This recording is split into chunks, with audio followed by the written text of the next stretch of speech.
Hey guys, welcome to the 4th annual open birthday, you name it, with Metroflex.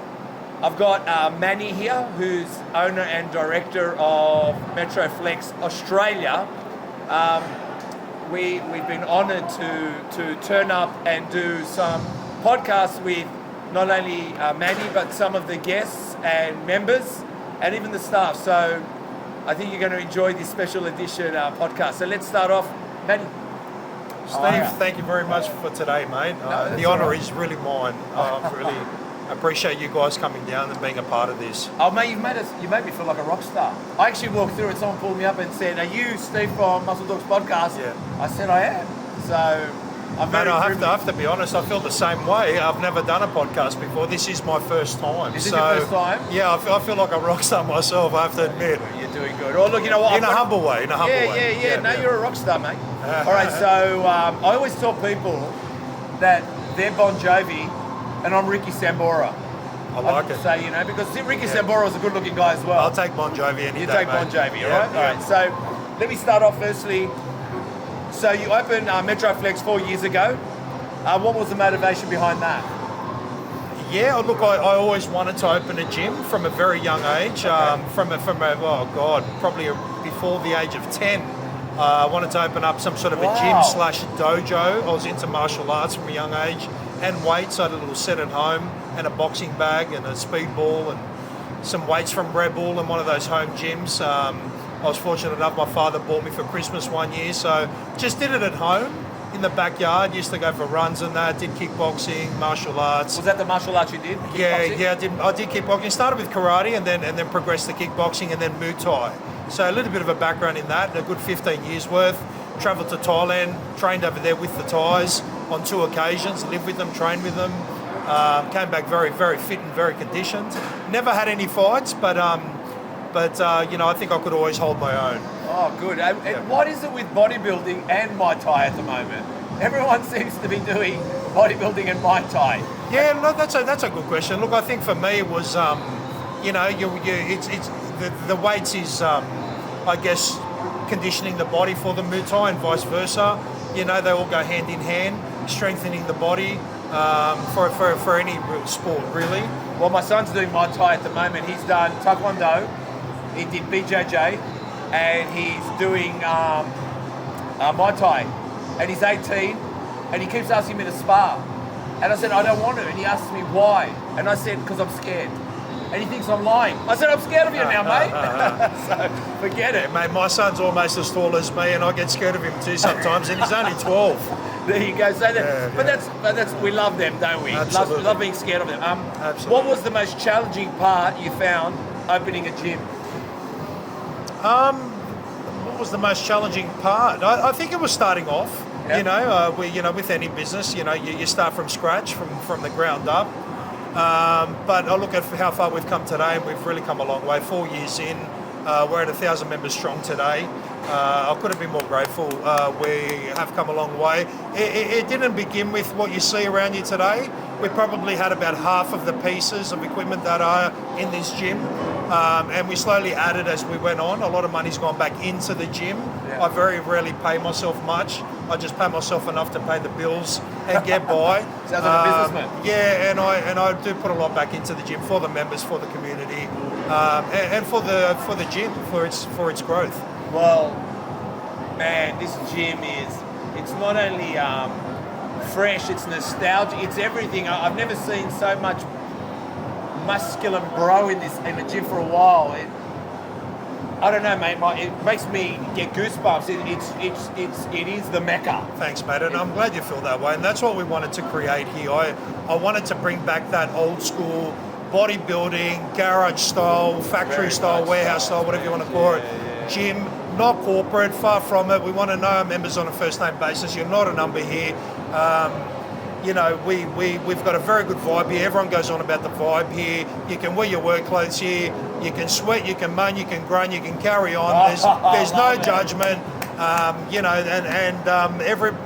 That's what we want. So we feel we've done a good job bringing that back. I'll leave it there. No, keep going. Don't worry. What did you do prior to opening the gym? I was in hospo. I was in hospitality. I've been in chicken shops and wholesaling poultry for most of my life. But I've also been in the gym industry. I've been training all my life, and I've also competed in the past. I've done 4 shows. IFBB and NABA growing up. So I've always had a bit of a background. I'm also a qualified personal trainer. So there is a background there in the industry. Yes. I worked in the industry many years ago.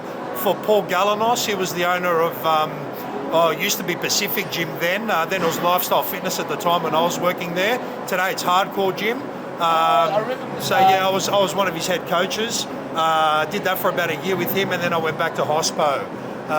Life circumstances changed, and I sort of hung up the gloves for a bit, but reintroduced it 4 years ago.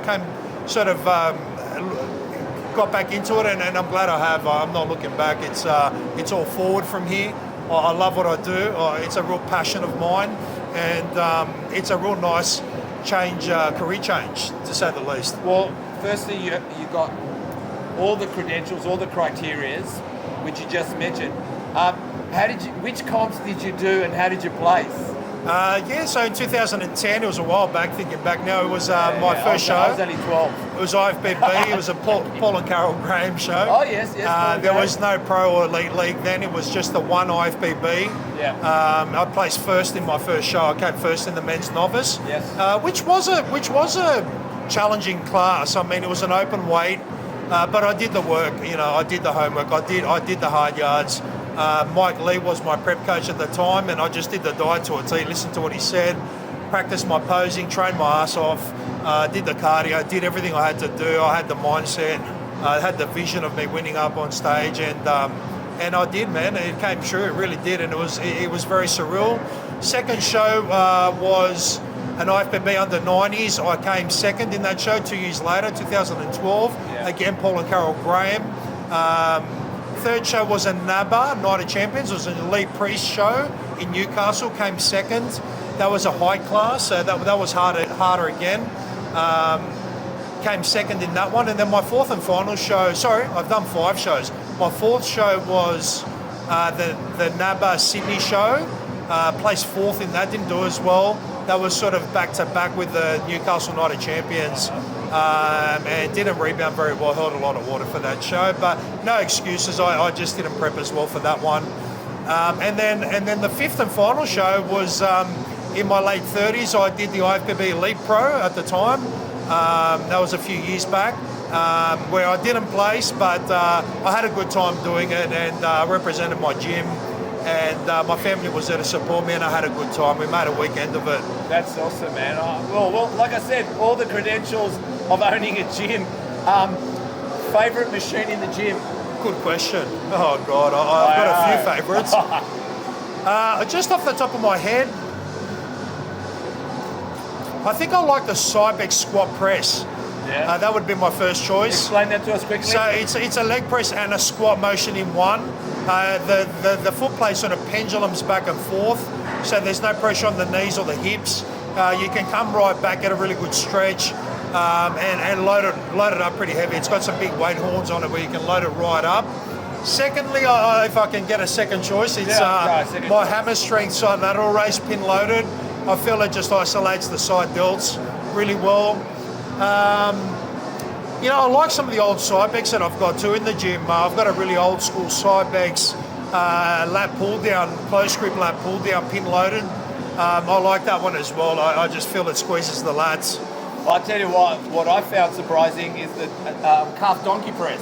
Yeah, oh my God, I love that machine. That I've been looking for a while, man. That was on a waiting list for a good 3 years to find that piece. Came all the way from Melbourne. That is a rare one. That is also one of my favourites. And you know what I love about it? Yeah. It's a great thinking machine. You can actually daydream while you're doing your calves. You can. Just leaning on it. 100%. Yeah. I love it. I think. Actually, if I can add to that, I was sort of it was between me and Tony Doherty who was going to get that piece, and I just beat him to it. So the boys at Versa supplied me with that and some of the other pre-core Akarian pieces that we've got here. Very unique and very rare to Metroflex gym. Very good. What's your favourite workout? Man, I have to say legs. I like legs too. I like back as well. I like everything, but legs. I sort of get that raw endorphin release once I've trained them hard. I love legs. Puts me in a legs good is always mood. my Monday thing. You know Yeah. when people, when they haven't trained for a while or they're training on Monday, Yep. I always go start with legs because I feel legs is the hardest, the one you don't want to do, and that's the one I want to do because I feel better after it. Yeah, I have to agree, mate. I feel the same. I do it towards the end of the week. I used to do it on a Tuesday and get it out of the way. Now I do it on a Saturday. I just feel more energised on a Saturday. Yeah. And then I've got the weekend to recover. I don't work Sunday, so I can sort of laze about and eat and watch some TV and recover. What's your favourite meal? Oh, look, my go-to is chicken and rice like every other bodybuilder. I've got a bit of an endless supply of that, but that's my background, as I said earlier. Yes. My family are in that business. I still got a small hand in it and got an endless supply of it. So, yeah, chicken is my staple protein. I love plain rice. I just always loved it from a young kid. And a bit of salad, I guess, or some veggies to go with it. That's my go-to. All right, what's your favourite cheat meal? Oh, God, I don't want to say burgers, and everyone says burgers. Look, you know what? I do love, if I can, I'll throw two. I just love pizza. Yeah. I love pizza. Yeah. And I love a good spag bowl. I was going to say spag bowl, man. You took the words out of my mouth. Yeah, I love I was going to say something With garlic else. bread. Yeah, absolutely. Spag bowl's my favourite, I think, comfort food. Yeah, me too. My wife and my mother make a mean spag bowl. So, yeah, good old spag bowl's my go-to cheat. Okay. Are you going to compete again? No, definitely not. Okay. No. And who's your favourite bodybuilder? Growing up, it was Kevin Levroni. I just liked his physique. I liked his cannonball shoulders. Australian favourite bodybuilder has to be Lee Priest. I think he's just down to earth. He never says no to me. He's a really kind-hearted man. Every time I reach out to him, he's always there for me. I love the fact that he's also controversial and he's down to earth and he says it how it is. Yeah, so favourite international bodybuilder, Kevin Levroni. Favourite Aussie builder, Lee Priest without a doubt. Yep. And what's next for Metroflex? Look, man, the sky's the limit. We'd like to expand. We've gone upstairs recently. That's the latest addition to the gym. So we've taken upstairs as a first floor now. We've got cardio and massage. Eventually, we'd like to hopefully expand next door, open it up, and just cater for more, I guess, genres of inside the sport, if I could use that term, just have more space, I guess. Okay. Yeah. And look, before I let you go, thank you for your time. Thank you. And having us here. We're going to talk to all your members, guests. Do you want to just mention some of the people that are here that are helping you with your day? Yeah, I think we should. I think there's DJ Theo. I'd like to thank DJ Theo, my show. I've known him, we grew up together. I was a DJ growing up as well, so I've got a good past there. I'd like to thank Steve from Muscle Talks podcast, and his co-host Chris. They're doing a great job. I'm really happy they're here today. I'd like to thank some of our sponsors today. We've got Empire Labs here. They're in Sutherland, guys. Hit them up. Mention Metroflex, you get a discount. Joe's Fresh Poultry, they supplied all the chicken souvlakis today. I'd like to thank them too. I'd like to thank our charity that we're working with today, that we're collaborating with, Phoenix Community Group Incorporated. They're a local charity supporting youth in the community. Who else? I'd like to thank all my staff, all my members. Without them, I couldn't do this, that's for sure. Who else? Thank you, everyone, for coming. Lee Priest, 100%, man. I've already thanked him, but I'll thank him again. Thank you, Lee Priest. He keeps coming. Mate, we love you, Lee. Everyone loves you, mate. You're a good guy. I'd like to thank all the sponsors, all the vendors, all the stores today, Refare Fit, Exerter, Empire Labs I mentioned. And all the members. And all the members, guys. Thanks for coming along today. It's a great day. Yeah, buddy. Yeah, buddy. That was awesome. Thank you, brother. All right. And a message from today's sponsor. It's our affiliate. Actually, Portion, mate. Dog food. This is Portion. Portion. Oh, Portion. Okay. And this is natural one ingredient food. So it's literally, if it's goat, a piece of goat, it's only goat, nothing else. Shark fin, goat hoofs. It's That's very good. Portion. I have two nice big staffies. Yeah, hey, we'll talk about it. Hey, no, we'll talk about it. I've got a staffy too. Yeah. We're recording, aren't we? Great. So what's this? What's your staffy called? One's called Bjorn, the other's called Nevaeh. Yeah? He's like 60 kilos, she's like 55 kilos. So, yeah, I got 7 cats as well, so. That's my girl there. No way. That's gorgeous, man. She's like the troublemaker. We're showing off our I know, children. it's like, I know, don't you hate it when people pull out kid pictures? Yeah, But yeah. dogs and animals are different. I hate kids, but I love animals. And my poodle. That's my boy there. Oh, awesome, man. And he's in the background. She's in the back. She's the troublemaker. Roxy. Okay.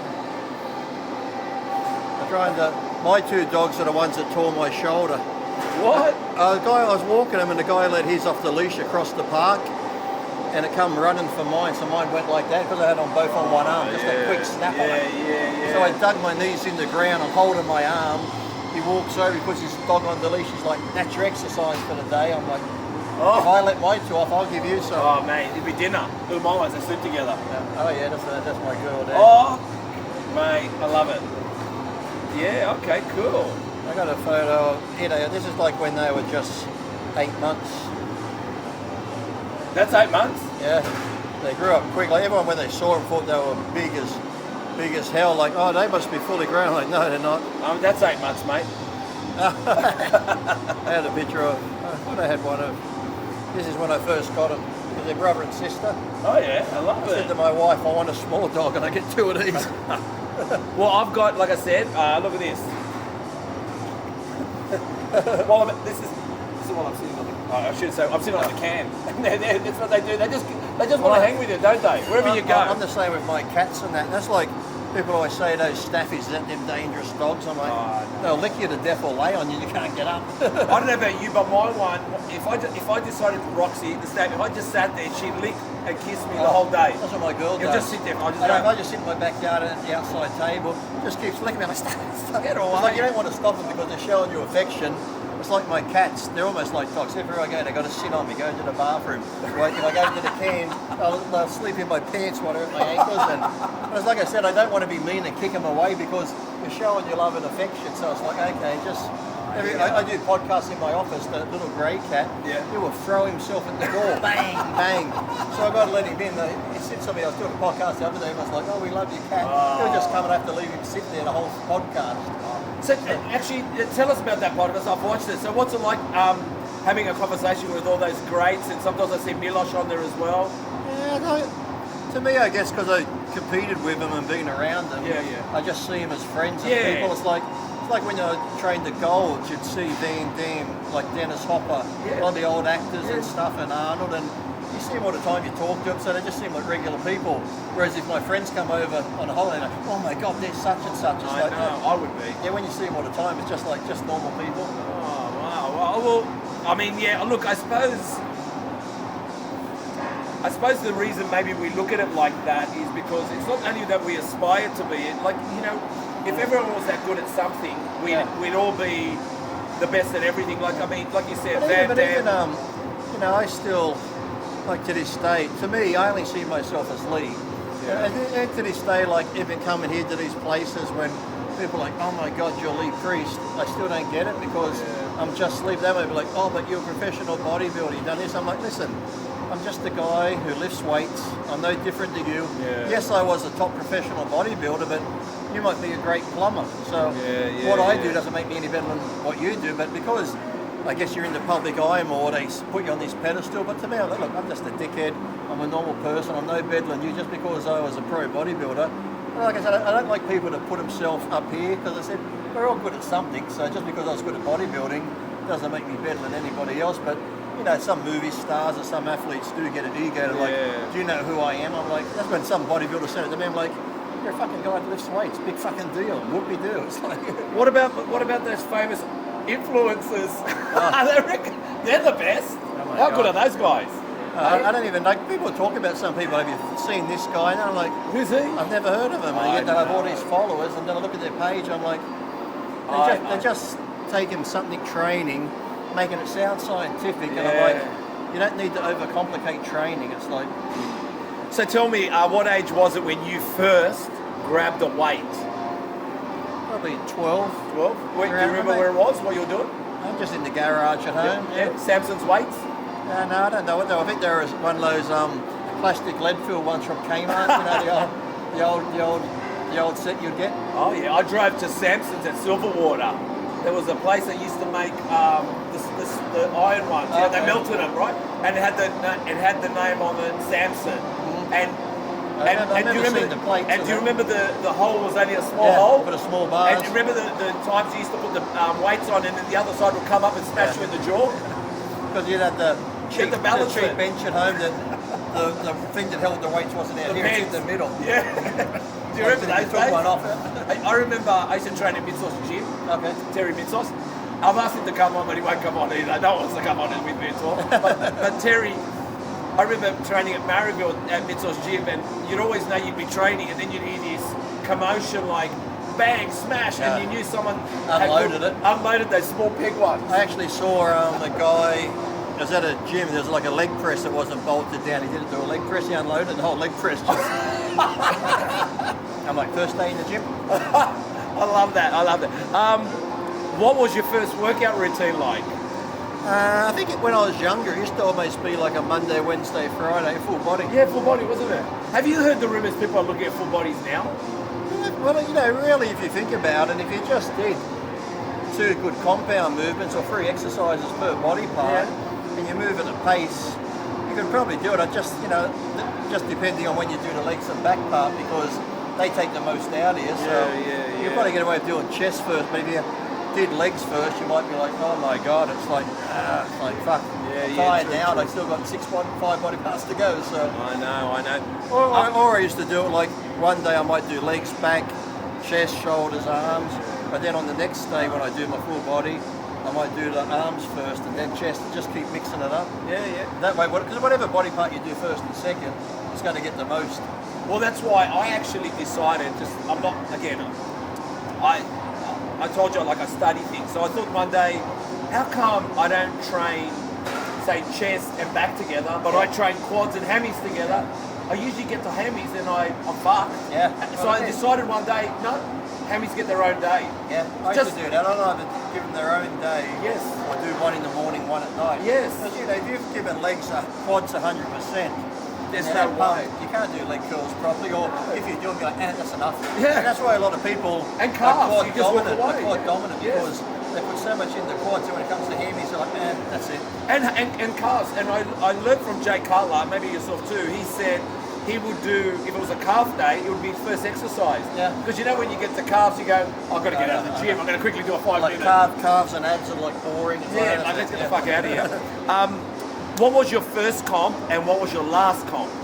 First comp was the Sydney Classic down near Wollongong when I was 13, and then my last comp was the Mr. Universe Yeah? in 2013. So 2013. first one was in '86, last one was 2013. Okay, what was out of all of them now, what was your favourite comp? I think I had one. So I never really got into bodybuilding to compete. I just did it when I started developing muscle. People are like, oh, you should compete, so I did it, and then when I got to America with sponsors in the contracts, they pretty much wanted you to compete, but I just got into it because I love training, and the contests and turning pro just sort of fell into place. Yeah. I never got into it saying I wanted to be a pro bodybuilder. I just find anything in life, if you enjoy it and you find it fun and it doesn't seem like work, you're going to do good at it, whether it be bodybuilding or if you're into computers and stuff. If you're really good at it and you get enjoyment from it, I just find you'll excel at it. It's like, if you're good at something and you have fun doing it, everything else will just fall into place. So, because I see these guys who say, I'm going to be a pro bodybuilder. I'm like, you don't really have the genetics, but yet they won't get a girlfriend, they won't get a job because their dream is to be a pro bodybuilder. And for years they'll keep training and taking drugs. It's like, mate, 15 years have gone past, you haven't even won a local show. It's time to let that dream go. Just train, be happy, and just... Sometimes, I don't know about you, but we have all these goals. Let's just say we've got goals to, let's just say, go on a holiday, get that house, have that body, get that car. Let's just say, but no one realizes some of the quiet goals is marriage and children, and no one thinks that's a pinnacle. Not children, that's a nightmare, children. I've been married 5 times, that could be a nightmare too, so. Oh, right. Well, no, well then it is. Maybe it is. Maybe. I've been married once and I didn't get that right. I don't know why you did it 5 times. Oh, you know, I'm like that little, remember that TV show, Benji? The dog goes from town to town helping people? That's me. Yeah, but Benji always ended up limping. Now I can see now why you're limping. Same as Lassie. Exactly. Lassie got blown up and kept going. Or Littlest Hobo. Remember Littlest Hobo TV show? Yeah, how did Lassie get blown up and keep going? Well, Skippy had a lot of stuff done to Skippy too. Skippy, man. And You know, all I know is how did Skippy know how deep the trench was? Skippy explained everything. I know when they talked to him, what's that, Skip? Really, Skip? How deep? Fucking Flipper was worse. What, the boat's turned over? Okay. 5 people are drowning. What? One of them's wearing a bikini. Like, fuck, you're like Dr. Doolittle, you can understand the animals. All right, so what was, if I, look, you know what I noticed, just looking at you? I got a tattoo on my face. No. All right, yeah, I guess so. No, you are, no, take it as this as a compliment, right? Okay. You are the David Beckham of bodybuilding. Ah. No fucking no. I wish I had his money. No, would you know, Or a cologne at least. Oh, mate, yeah, yes, Fuck your definitely. cologne, Beckham, it stinks. But let me just say, you know Beckham, Yeah. when he tattooed his arms, Yeah. it was like the world went crazy because he was a good-looking guy. Yeah. He had everything, and you thought, what the hell's that? And then his hairstyles. But you know what? He's the one that gets us all the tattoos in the soccer now, rugby league, basketball. So, and when I look at you in bodybuilding, you've had blonde hair. I've had many hairstyles. You had many hairstyles. My hairstyles used to be funny. You Back in had the day, you had a lot of attitude, man. My hairstyles in the magazine got more attention. It's like, look at Lee's hairstyle this time. I'm like, I trained my body this hard. All you're talking about is my fucking hair. But that's what I'm saying. So that's why, just looking at you now and I saw your hair, I go, you're the fucking David Beckham of bodybuilding. Because bodybuilders aren't, look. I was even like the tattoo on my face. People are like, why'd you do it? I'm like, to me, it's just another body part. So I've done my arms, shoulders, back, everywhere. So I figured, I always liked them on the face, but then I thought, Mike Tyson got one. If I do one, I think I'll copy a Mike. So I waited a few years, then I did it, then they're like, oh, copy a Mike. I'm like, no. But then I had it on for 14 years, I removed it for 4 years, and then got another new one on there. So, and people are like, oh, you're an idiot. And the thing is that I was like, why'd you tattoo your face? I'm like, for that reason, it's my face. I didn't have to ask your permission. It's like... I just think I've got a few tattoos myself, but I don't know about you, but when I look at myself in the mirror, I don't see my tattoos. Do you see your tattoos? No, and that's the thing. People around me who know me, it's They don't like, see them. No, They don't like, see them. It's there, but just because it's part of me, it's just like. It's only the people that you don't want to know that don't hang with you. And then you get all the ones. Oh, you got to be crazy to tattoo your face, and I'm like, why? To me, it's just. To me, I've always, like you said, from a young age, I never went with the crowd. Everyone used to go to school. I wore whatever I wanted to wear. I didn't wear name brands. And I've always been that way. It's like, I'm going to be myself. If people don't like me as myself, then don't hang out with me. I'm not one of those people where I've got friends who, if they're with this group, they'll act a certain way. But then when they're with this group, they'll act another way. Or you get the ones that'll be like, who are my friend, and they'll be all over me. But then if they go over there, that leaves a dickhead. Oh yeah, he is. It's like, they'll just try and fit into this group. They're like, who wants to live your life like that? Just be yourself, and the right people, you'll attract the right people. But having to be fake just to fit in, it's like, who gives a shit what people think about you? Usually people that do keep, like my auntie, I think she noticed I had tattoos 5 years later. She goes, Steve, when did you get that tattoo? I said, I've had it for like 5 years now. She goes, I didn't notice it, you know, so no one really knows. And I think too, tattoos are a personal thing, because I've even seen tattoos on people. I'm like, oh, that's a weird. Remember this one girl? She had a lot of I've got the tattoos. I don't like them. She had a lot of tribal, but in the middle of it all, she had a Tweety bird. I'm like, that's a bit strange, a Tweety bird. But then when I was talking to her, she said she got it because her grandmother raised her, and when she was young, her grandmother's favourite show was Tweety and Sylvester. So when she passed away, she got the Tweety bird to remind her of her. So, you know, we might think it looks stupid, but to that person, they got some meaning to it, something like that. So I've never judged people on who they are, how they look. It's like, I judge people on character. If I meet someone and I like them. Yeah. I think you ask the right questions and they're going to tell you that. Like I said, I think we can look at someone from far, but how about having the guts to go talk to them? Yeah. And then, you know what? Then you can really make a good opinion of it. Because I think it usually acts... I get that a lot too, because, you know, people might read shit online about me, so when they meet, like, oh, you're nothing what I expected. I'm like, what do you expect? It's like, because I hear, well, someone said you're like this and someone said you're like that. I'm like, It's like, just meet the person, make your own judgment. Then if you don't like me, at least you've met me and you can make the judgment you don't like me. But I've had people be like, oh, that leads a dickhead. But and someone's like, oh yeah, I've never met him, but if you say he's a dickhead, okay. I'm like, that's a good way to fucking. How about you meet someone before you make that judgment? I think we all got to earn our way into talking to people, and I think the first thing you need to, like, not you, I'm saying me, like when I come up to you today, I want you to warm to me by me acknowledging who you are. I don't need to win you over. I don't need you to win me over. I'm one. I just want to come and meet you, and then you'll let me know who you are, and I'll walk away knowing. What did so you? when I leave, you're gonna be like, that Lee was well, there wasn't idiot. enough chickens. There was not enough chickens like you after you went there, but that's another story. What did you? Firstly, you got a documentary coming out, yeah? Yeah, I got a new one coming out. Generation 9 did one a couple of years ago, and I was never happy with it, the way they put it together. Yeah. They left a lot of my friends out of it and stuff, so Gary Phillips, who did Chris Cormier's, did a new one, and there's a lot more bodybuilders on it telling good old funny stories and that, so I've seen a preview of it. The one I saw went for 2.5 hours, and they're like, we're going to cut it down. I'm like, I'm not boosting my own trumpet because there's so many different pros on it that tell funny stories. You know, when you can watch something for 2 hours or more, it doesn't seem like it's 2 hours. You know, some can be dragging on you like, oh. Well, they've done Rambo 1 and 2. Maybe they do Lee 1 and 2 sequels. Yeah, but before you know it, we've got the Fast and the Furious, and it's Lee Breeze. Yeah, so it's like, what are they up to now? 9 or 10, aren't they? So, we could do that. And the stunts get crazier and crazier. So. Oh, mate, I tell you what. What did you think of this year's Olympia and the top 3 guys and Samson? I'll give you my opinion too. I didn't mind it. I've always said that it's when it gets into bodybuilding. To me, like when I was doing car racing and won races and won the championship, I enjoyed that because it was like first one across the line or drag racing, best time. Whereas bodybuilding, to me, it's like, even when you get the Olympia, you got, let's just take the top 2, Samson and Hardy. Yeah. They both look great. They did.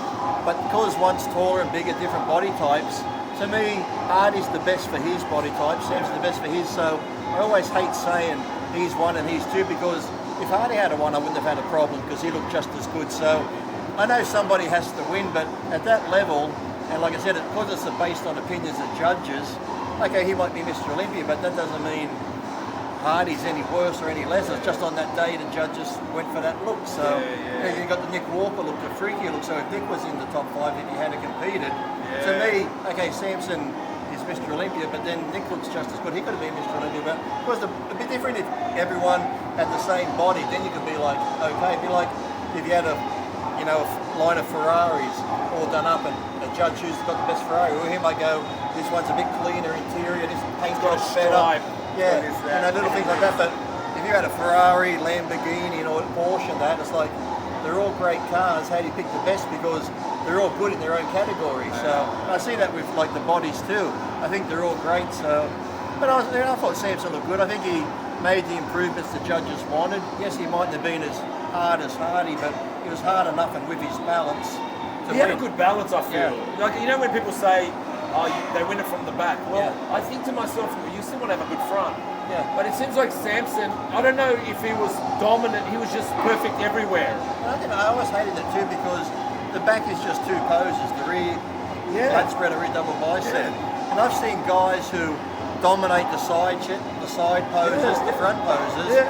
But then the guy might beat him on the back and he wins. I'm like, that's only 2 out of order poses. That's what I thought. He beat him on the side and front, but yet because he's got ripped glutes, he wins. I'm like, come on.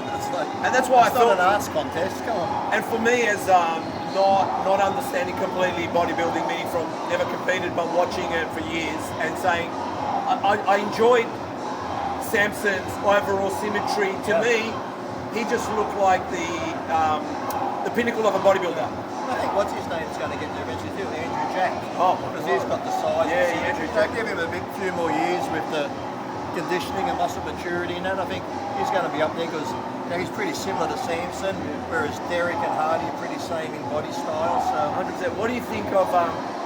Classics now up there. Like, what do you think of that and the category there? I don't mind it, but to me it was like they never should have had it because when you look back in the days of even Paul DeLette, Barry DeMayan or them, even though they were big, they were still classic types. Yes. It wasn't until everyone started getting the big stomachs, and the judges were putting them first. Everyone's like, "Oh, we've got to get bigger." And then it's like once you get out of control, they could have reined it back in. So they're like, "Oh, now we've got to make a classic class." Whereas, it used to be that way, so they didn't really need it. So the judges have to stick to what they're going to judge on, because if you're going to reward the big stomachs, everyone's like Flex Wheeler in '93 looked his best at 218. And he'll admit to that, but then when Ronnie came in getting bigger, Flex is like, I got to get bigger. Because then Flex went to like 240 odd.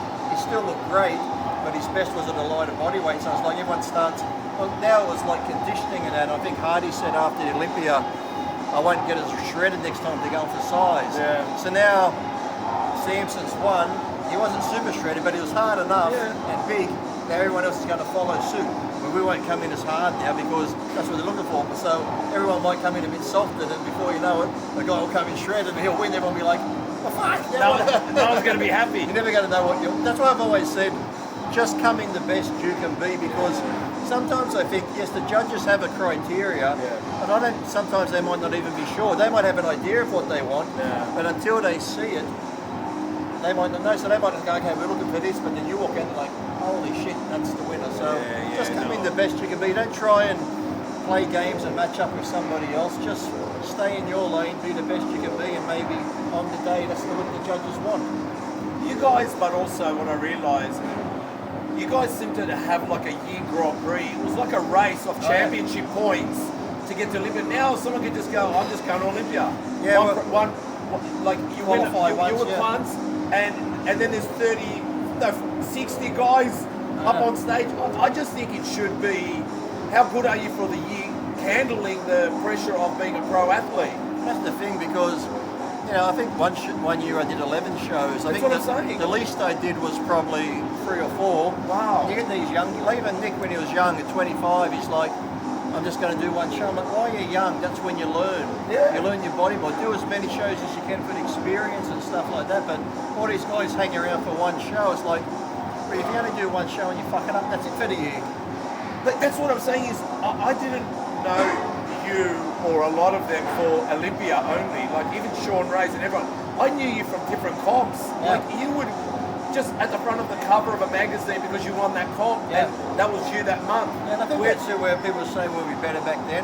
Maybe conditioning wise, and that we might have been, because we did a lot more shows. Because back then we had contracts and magazines. But you were under the pump then. Yeah. These guys are. That's the thing. And if you wanted a contract to make money, you had to look good. Yeah. Whereas now, I think that fire's not as burning as hard, because they're doing if their own private stuff. If I was competing now, I'd be like, well, even if I don't win this show, I can make this much from YouTube. I can make this much I can make money from Instagram. Whereas before, if your only bread and butter was the better you did the contest, you get contracts and winning prizes. Yeah, you had to come in looking good and keeping sponsors. Exactly. Yeah, no, mate. The sponsors need a hard look at themselves. If you could go up against any lineup of a bodybuilder now on stage, both of you at your peak, whoever they are, now or in the past or your era, who would that be? And it can't be Francelli Mato. I think, I don't know, people always used to say... She's the wellness, by the way, I'll just say, okay. People used to, shit, I'd be scared to go up against some of the women these days. Yeah, I tell you. It's like, I think people always used to be in comparison, we always laugh about it, being Flex Lewis. Yeah. People always like, who would have won, you or Lee? And I always say him, he always says me, but, until we ever got on stage, it's always hard to tell. You can put up photos for comparisons, but until you're on stage, it's hard to say, because, I never had a 212 class, I had the open class, so... Yeah, but I enjoyed it, like I said, competing in the open, so... Yeah, tell me... just knowing it upset the big guys or the taller guys when I beat them. What was... what's your...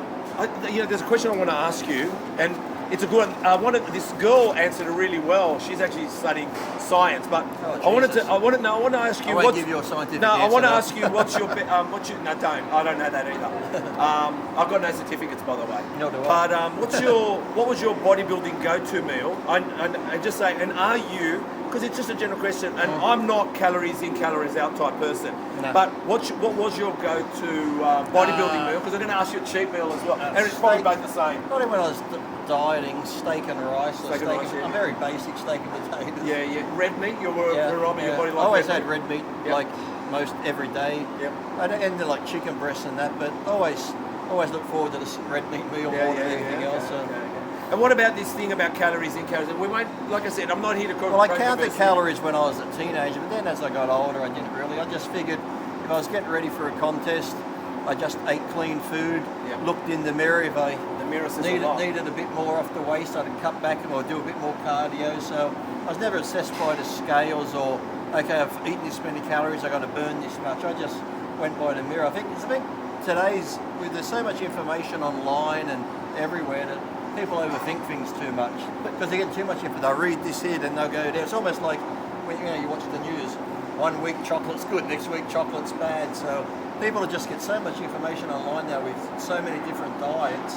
Even training, it's like everyone's getting so scientific with the training. It's like that's a bloody press. Like don't overcomplicate it. It's like you don't need the I want to work here but not here, and it's like just work your muscle. That's it. Just go. But what about the ones that are saying you don't need to do anything, just stick to food? Like I know if I went out one night and I had ribs with you and we got these big ribs and I smashed them and you smashed them, I might say, you know what, I might go for a walk before bed because I think I ate too much. That's what we do. Yeah. So if we eat too much, we're going to do cardio or a little bit extra cardio. These guys are saying, don't do cardio, don't do this, just eat less. How about whatever you did at the That's time? like every time I get ready for a contest, I do 2-3 hours of cardio.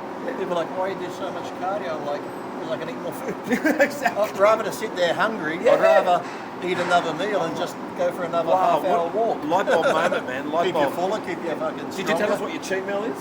I just ate anything. I never really had a favourite cheat meal. I just whatever, Chinese, McDonald's, ice cream, donuts. And see, I never have a favourite anything. When people always say, what's your favourite this? I'm like, what's your favourite movie? Well, there's horror, there's drama, there's this. And I said, sci-fi. I said, you can't pick one. It's like when people say, what's your favourite food? I said, there's too many good foods. There's Chinese, there's steaks, there's this. It's like, I said, if you can just pick one thing, you're a boring fucking person because there's so many good options in life that how can you say this is the best? Because some days you might think Chinese food's the best, but then Italian food's just as good. Nothing like it. Similar to body shapes, we're going back to everything's good, but it's like, how can this be better than that? Because they're all different. So how good is Mongolian lamb, eh? Yeah. And a bosciola. Even just a home baked lamb or something, or roast pork with the crackling and the stuff that's the worst for you, fat and salts, but it tastes so good. Hey, I just saw you on how cool is the donkey press? The donkey calf. The It's funny, like press. the World Gym up at Beresfield has one. Oh, they got one because it's very hard to find I now. know, I said, you're very rarely, apart from this gym and that gym, they're the only two I've seen that have a donkey calf. How good is it? And you know what's good about the donkey? The good thing of those is you can actually use the machine. This day and age, you get guys sitting on your back and you're going up and down. People look at you weird, like, what are you doing? It's like, we are in a woke society, but that's another story. But having said that, how good is the donkey press? You can actually solve world problems while doing it. Yeah. Because you just sit there going and just daydream.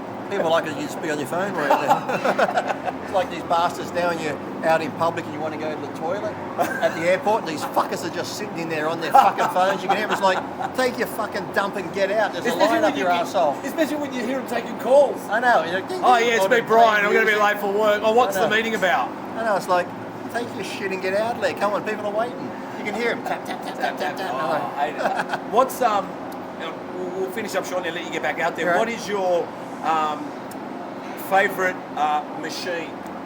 If you said, oh, I love the front door, opening and walking out. I don't have a favourite machine because, like I said, I've always said when someone goes, what's your favourite body part to train? I'm like, none, I hate them all. I hate them all. All right, but I do like, all right, if I said me, I'll throw I do like, for some reason, somehow at the beginning, I say to myself, I'm going to do a light leg press. Okay. And by the end of it, I'm then going for PBs. Okay. That's me. What do you reckon with you? I don't know. I would probably say a chest machine because I can fucking lay down, but that's can I fall asleep? Oh, I know, I hear you. I don't have a favourite one though. Yeah. What do you think of, let's start, since you're here, how cool is this gym, Metroflex? Good, really good. You know what I mean? Doesn't it reminds us of the 90s, doesn't it? The 80s? Yeah, it's really good. Yeah, You know? I enjoy it. Yeah. And what's next for you? Drive home, that's about it. Are you looking forward to this documentary? It's going to go worldwide? Yeah, I hope so, yeah, it should go well. Yeah, I don't really get into cleaning, because I'm one of those people, I just take things as they come. It's like, even if like, I'm one of those people, if I say, okay, I'll have lunch with you in 4 days, when that day comes, I'm like, oh, do I really have to go? Like, I hate making plans. Well, that makes sense when I've reached out to you to come on our podcast. Makes a lot of sense. We actually reached out to your cinematographer because Chris is a cinematographer. Okay. So I thought we like to get people behind the scenes and why they have that love affair with certain bodybuilders too. So we've reached out to him as well. But I just want to say firstly, thank you. I want to get you on the podcast properly next one. Okay. I'm going to reach out. Maybe we can do it like early 2025. We need to finish 2024. But Lee. Thank you very much. Thank you. So I'm really grateful. Thank you very much. Thank you. Thank you. All right, guys. Here we are with Ethan. I'm going to obviously ask the general question what I start with this podcast. So, Ethan, full name, where do you reside, and what do you do for a living? My name is Ethan George, from Wollongong, 25 years old. I work for a supplement company and supplement store down in Wollongong, Red Dragon, and that's about it. That's about it for now. All right. Off season now, loving it. You're fucking 25. Listen, I'm 55. Yeah. All right.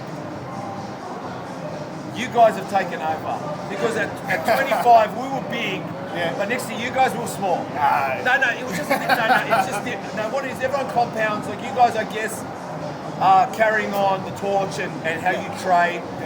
We didn't take discipline, so like we'd be smashing vodkas on a Saturday night, popping eckies. But you guys might be doing that, but we didn't disguise it. No, but the thing is maybe I should have said the Eckies bit. Chris, you've got to take that out. No, leave it on. But what I'm saying is, we trained like it was a bat out of hell. Do you want to know what a Friday night was for us? I'll tell you what a Friday night was. Lay it on me. You're going to love this, Ethan. So we'd come and train on a Friday afternoon, and we'd bang out a session like no other session. And then as we're leaving, we go, do you want to go out tonight? We go, yeah. So we go out. And we'd smash, not clean vodkas, we'd have scotches with Coke. The dark stuff. You know, the dark stuff, right? We'd be drinking the dark stuff. But then we go, oh, we better go eat. And it's 1 o'clock in the morning. So then we go to Romano's Pizza and we smash pizzas. And everyone sat around the bench and we all go, fuck, you've got a big back, bro. We're talking bodybuilding, right? Or we'd be at the Cross at the steakhouse. Right? And like I said to you, this is at like 2 o'clock in the morning.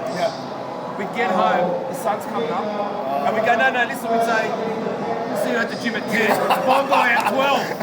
And we grew. Still hung over the next morning. That's what I mean, we bashed our bodies. You guys at least, I think, are doing the right principles. Yeah. And that's why I said you guys are bigger, because I think you do the right, we just didn't know what we were doing. So the journey was longer, and I guess the guys that put it together right did possibly more compete back then. Where here now everybody, doesn't matter if you compete or you don't, everyone's looking after themselves. But that's the thing. That's the thing these days. I feel like everyone's following the same routine, and it's like popular to sort of follow that real structured diet. You know, everyone's idolizing, like Chris Bumstead and all that sort of thing. Everyone's like, I want to be like that. So everyone's, hitting the gym. Like, I wouldn't think too many young blokes these days are sort of going out partying. But I'm surprised as my son does. He's 18. He doesn't go. Like, what I'm getting at is, it's a good thing. I think everything's changing. But we loved the gym, but we were destructive, man. Like I said, we come home on sunrise and go, do you think we should sleep or train? Let's go train. Let's go straight to the gym. Straight to the gym. And like, what good was that? Nah. But you know what? It was. But the gym also. Like, I know you've done a workout, but I don't know. I think our workouts. I'll say one more thing funny. Let's say me and you were training back then, and I go, all right, I'm going to do curls. And you look at the weights, and you go, fuck, how many are you going to do, Steve? I go, I'm going to try to do 8. You go, when do you want me to spot you? I go, around 6. Mate, I go to 2. I said, start spotting.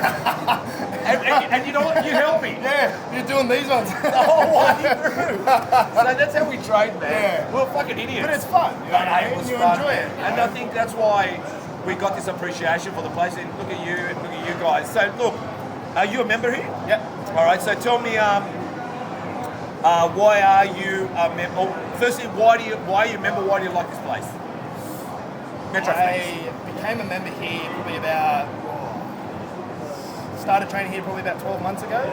The reason why I came here purely just because of the environment and the quality of the machines. You know, it's very hard to come by a gym nowadays with all the Nautilus, all the Nitro equipment, all those sort of pieces. And a Because lot of they big work. boys. They And a lot of work. big boys. Exactly right. You know, you're in a good environment surrounded by people who like-minded people who train hard, put in the work. You know what I mean? It's very easy to stumble across your commercial gyms. You've got people that aren't probably on the same level, and they give you weird eyebrow looks 100%. because you're weird, quote unquote. Yeah, 100%. But, But it's definitely got the, look, I don't want to, I just remember my gym never used to have air conditioning, and now I get it. This is what my gym's about. Big fans, Everyone's training you hard. know, Everyone's big getting euros, sweat. everyone's just training. It's Yeah. about sweat. Yeah. No, I like it. So tell me, all right, besides this gym, what makes a good gym? Good equipment. Yeah, equipment. yeah, I'm with you. Good I'm with you. equipment that you can utilize that works properly, you know, and a good environment surrounded by people that are here to train hard because it motivates yourself to train harder. Yeah, You know what I mean? 100%. Being around bigger boys, people training harder than you, you're like, I want to do that. And some of the big boys aren't even competing, which is great. They just do it for the love That's of what it. I'm saying. They That's just what do it for the I'm love saying. Is I think everyone's starting to understand that bodybuilding isn't it's not the stage. It's Yeah. just a love. Yeah. Once you're invested, you're hooked. Yeah. If the gym is your answer, you're not going to last after that. Because I'm 55, and what I'm getting at is like this is my nightclub. This is my Yeah. church. I'll do this any day of the week. On the same. And then go get a coffee, a good meal, hang with people, my dog, go for a motorbike ride. This is the place I party. So You can just spend hours in here. Yeah. What's your favourite exercise at the gym? That's a good question. I'll say I can help you out. Mine is. I've said it so many times, but it's definitely leg press. Yeah. And I feel like at the beginning I say to myself, I'll just do a light leg press, and then before you know, I'm breaking the PBs. You're throwing all the Because you're going, all right, let's go. Let's go. Yeah, mine would probably be that chest press machine. That one's a good one. And I've been liking the pendulum squat at the moment. Everyone's talking about that, man. Pendulum squat. It's one of those machines that's very humbling. I've never used it. I've never ever used it. Yeah. I've seen it. Yeah. I don't think some of the gyms I went to don't have it. Yeah. But when I've seen it, it looks like there's a moment where you start praying somewhere in it. Yeah. You know, Yeah. get me up. Absolutely. Or you know. I don't know if I'm going any lower, so it is one of those.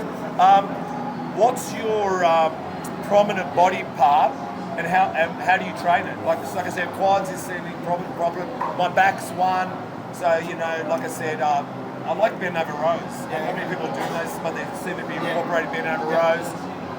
And I like, again, when I said quads, unless I'm strapped up in the knees properly, I don't mind doing a freestanding squat. I feel that's very masculine. Yeah. It's kind of like a deadlift. Yeah, it's kind of like a deadlift. That real strong one. For me, my most prominent exercise or muscle part, probably my chest. Chest. It's one of those muscle groups that obviously when I competed at the start of the year, the feedback was to bring it up, make it bigger.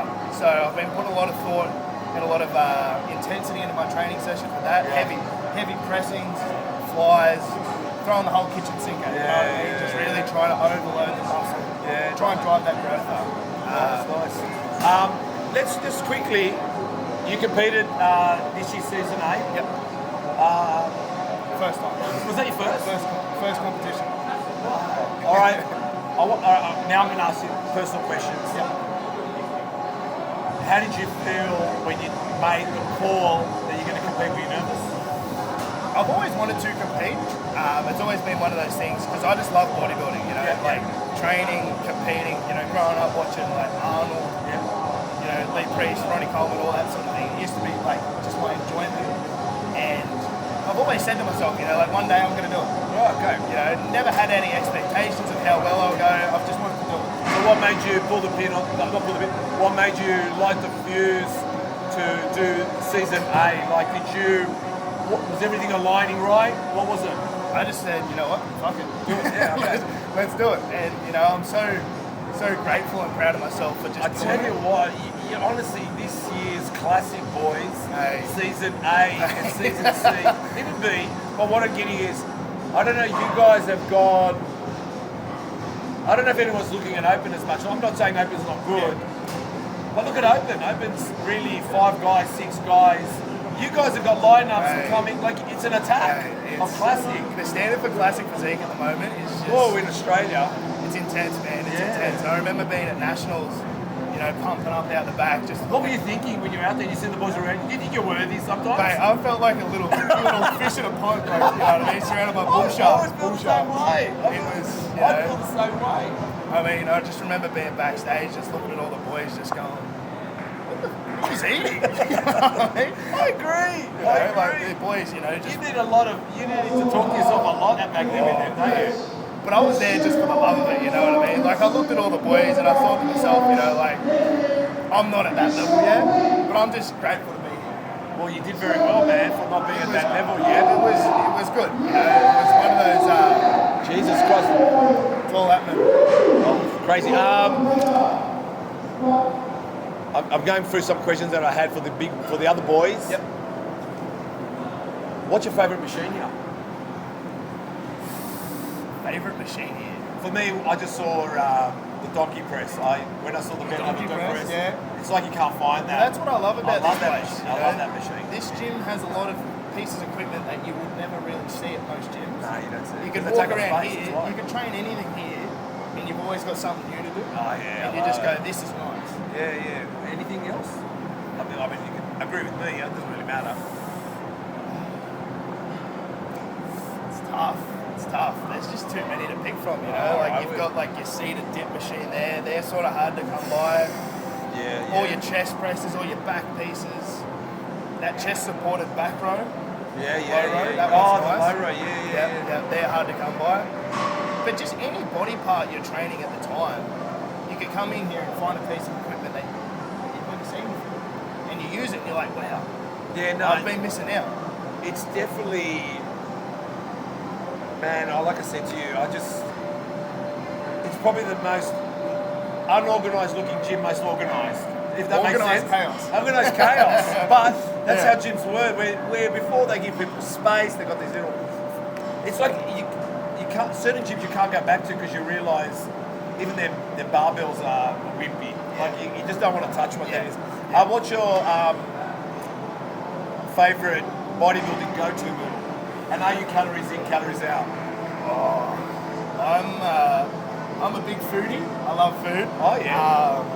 I love going out, trying new foods. Well, then we're going to ask you, next one's your cheat meal, but I need to know your bodybuilding meal. What's your bodybuilding meal? Bodybuilding meal. You can't go wrong with a good...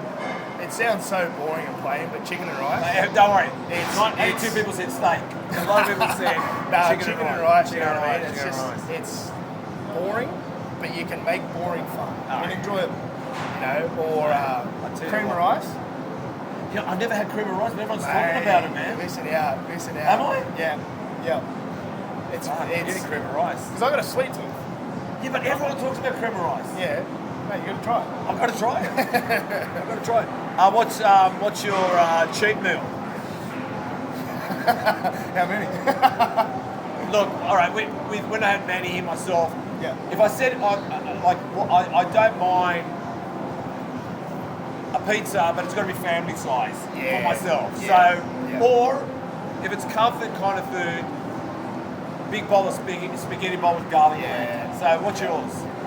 Mate, you can't go wrong with burgers and fries. Yeah. Burgers and fries. What's going on out there? So many burgers and fries out there, man. It just works. You know what I mean? It ticks every box. You know, who doesn't love a burgers and fries?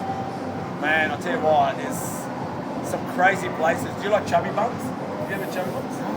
That's here in Rockdale. Yeah. It's pretty good, but you can't go past. And the great thing, I mean, they're the ones you find at midnight now. All those fucking, you can't go wrong. Can't beat it. Are you? Because we didn't answer it. Are you a calories in, calories out kind of guy? Essentially, yeah. Yep. But I like sticking to a plan. You know, I sort of stick to the same thing. Yep. I I'll have a set meal plan and I'll be like, all right, this is all I want to eat. Yeah. So it's not about just doing anything for calories, meaning it's not like your 3,000 or 4,000 calories is whatever it's going to be. You're saying it's set plan of proteins and carbs, clean food. Yeah, absolutely. Yeah, I understand that. Because at the end of the day, you could eat 4,000 calories of chocolate. That's what I say. I You know what I mean? And that's not going to do you any good. Yeah, but they keep talking it doesn't matter. But I think why they keep saying fat loss when we're bodybuilders. Yeah. Fat loss comes when we're competing. Absolutely. There's a place for everything at its time. You know what I mean? Like calories in versus calories out is good for some people. Yeah. But some other people like to go the other route. You know what I mean? Stick to like proteins, carbs, fats, and keep a structured diet that way. Yeah, 100%. And what did you think of this year's Olympia? Mate, insane. It was insane, Absolutely wasn't it? insane. You know, seeing Samson win the Opens, It kind of I don't know why, it seems like everyone's quite satisfied this year. it's good. You know, I feel like, you know, it's good seeing someone new come up and win the Olympia in the Opens. And I feel with Samson, and I said it before, I don't think he won in one area, he won on all areas of balance. Yeah, absolutely. You know, people say he won it from the back, but if there was someone better than him in the back, and someone better than him at the front, Samson was better all round in a sense that I felt like, to me, that was an open bodybuilding body for some reason. Ticking all the boxes, and it was Ticking good a to see lot of because, you know, boxes, he's always been that guy that's just missed out. Yeah. Every year, every competition, he's always coming in just missing the ball, you know what I mean? Yeah. And I feel like seeing him finally win it, you know, it's rewarding to see someone, you know, who's been so deserving finally gets it, which is good. And what about Slipper? Do you reckon he practiced his finish? Did he let everybody know, make sure the camera's this way, make sure you got my speech reading, and I'm pointing at the sign goodbye? Yeah. Like, come on, C-bum. Yeah, it's been one of those things where, you know, everyone's been talking about it for the last couple of years, you know, is this his last go, is it his last go? You know, I feel like he's done his job, you know what I mean? You know, Like we all know, like I'm not saying anything, the most famous bodybuilder outside of bodybuilding, yeah. most famous bodybuilder inside, he's probably outdone Sam Sulek. Yeah. But the thing is, branding, businesses, wife, child, Camaro, can train barefoot. Yeah. I mean, at least He's just done so much for the sport. You know, like you see his following on I Instagram. don't think he planned it. That's the thing. No way. And you know, when you look at sports, sorry to interrupt, but when you look at sports, do you know there's no one, you can go to a non-bodybuilding person and say, do you know Ronnie Coleman? They go, who's he? Yeah, who's that? Lee Priest. I'm not Lee Priest, not even Lee Priest, but Lee Haney. Yeah. Who's that? Dory. Like, except for Arnold Schwarzenegger, Yeah. this guy did it.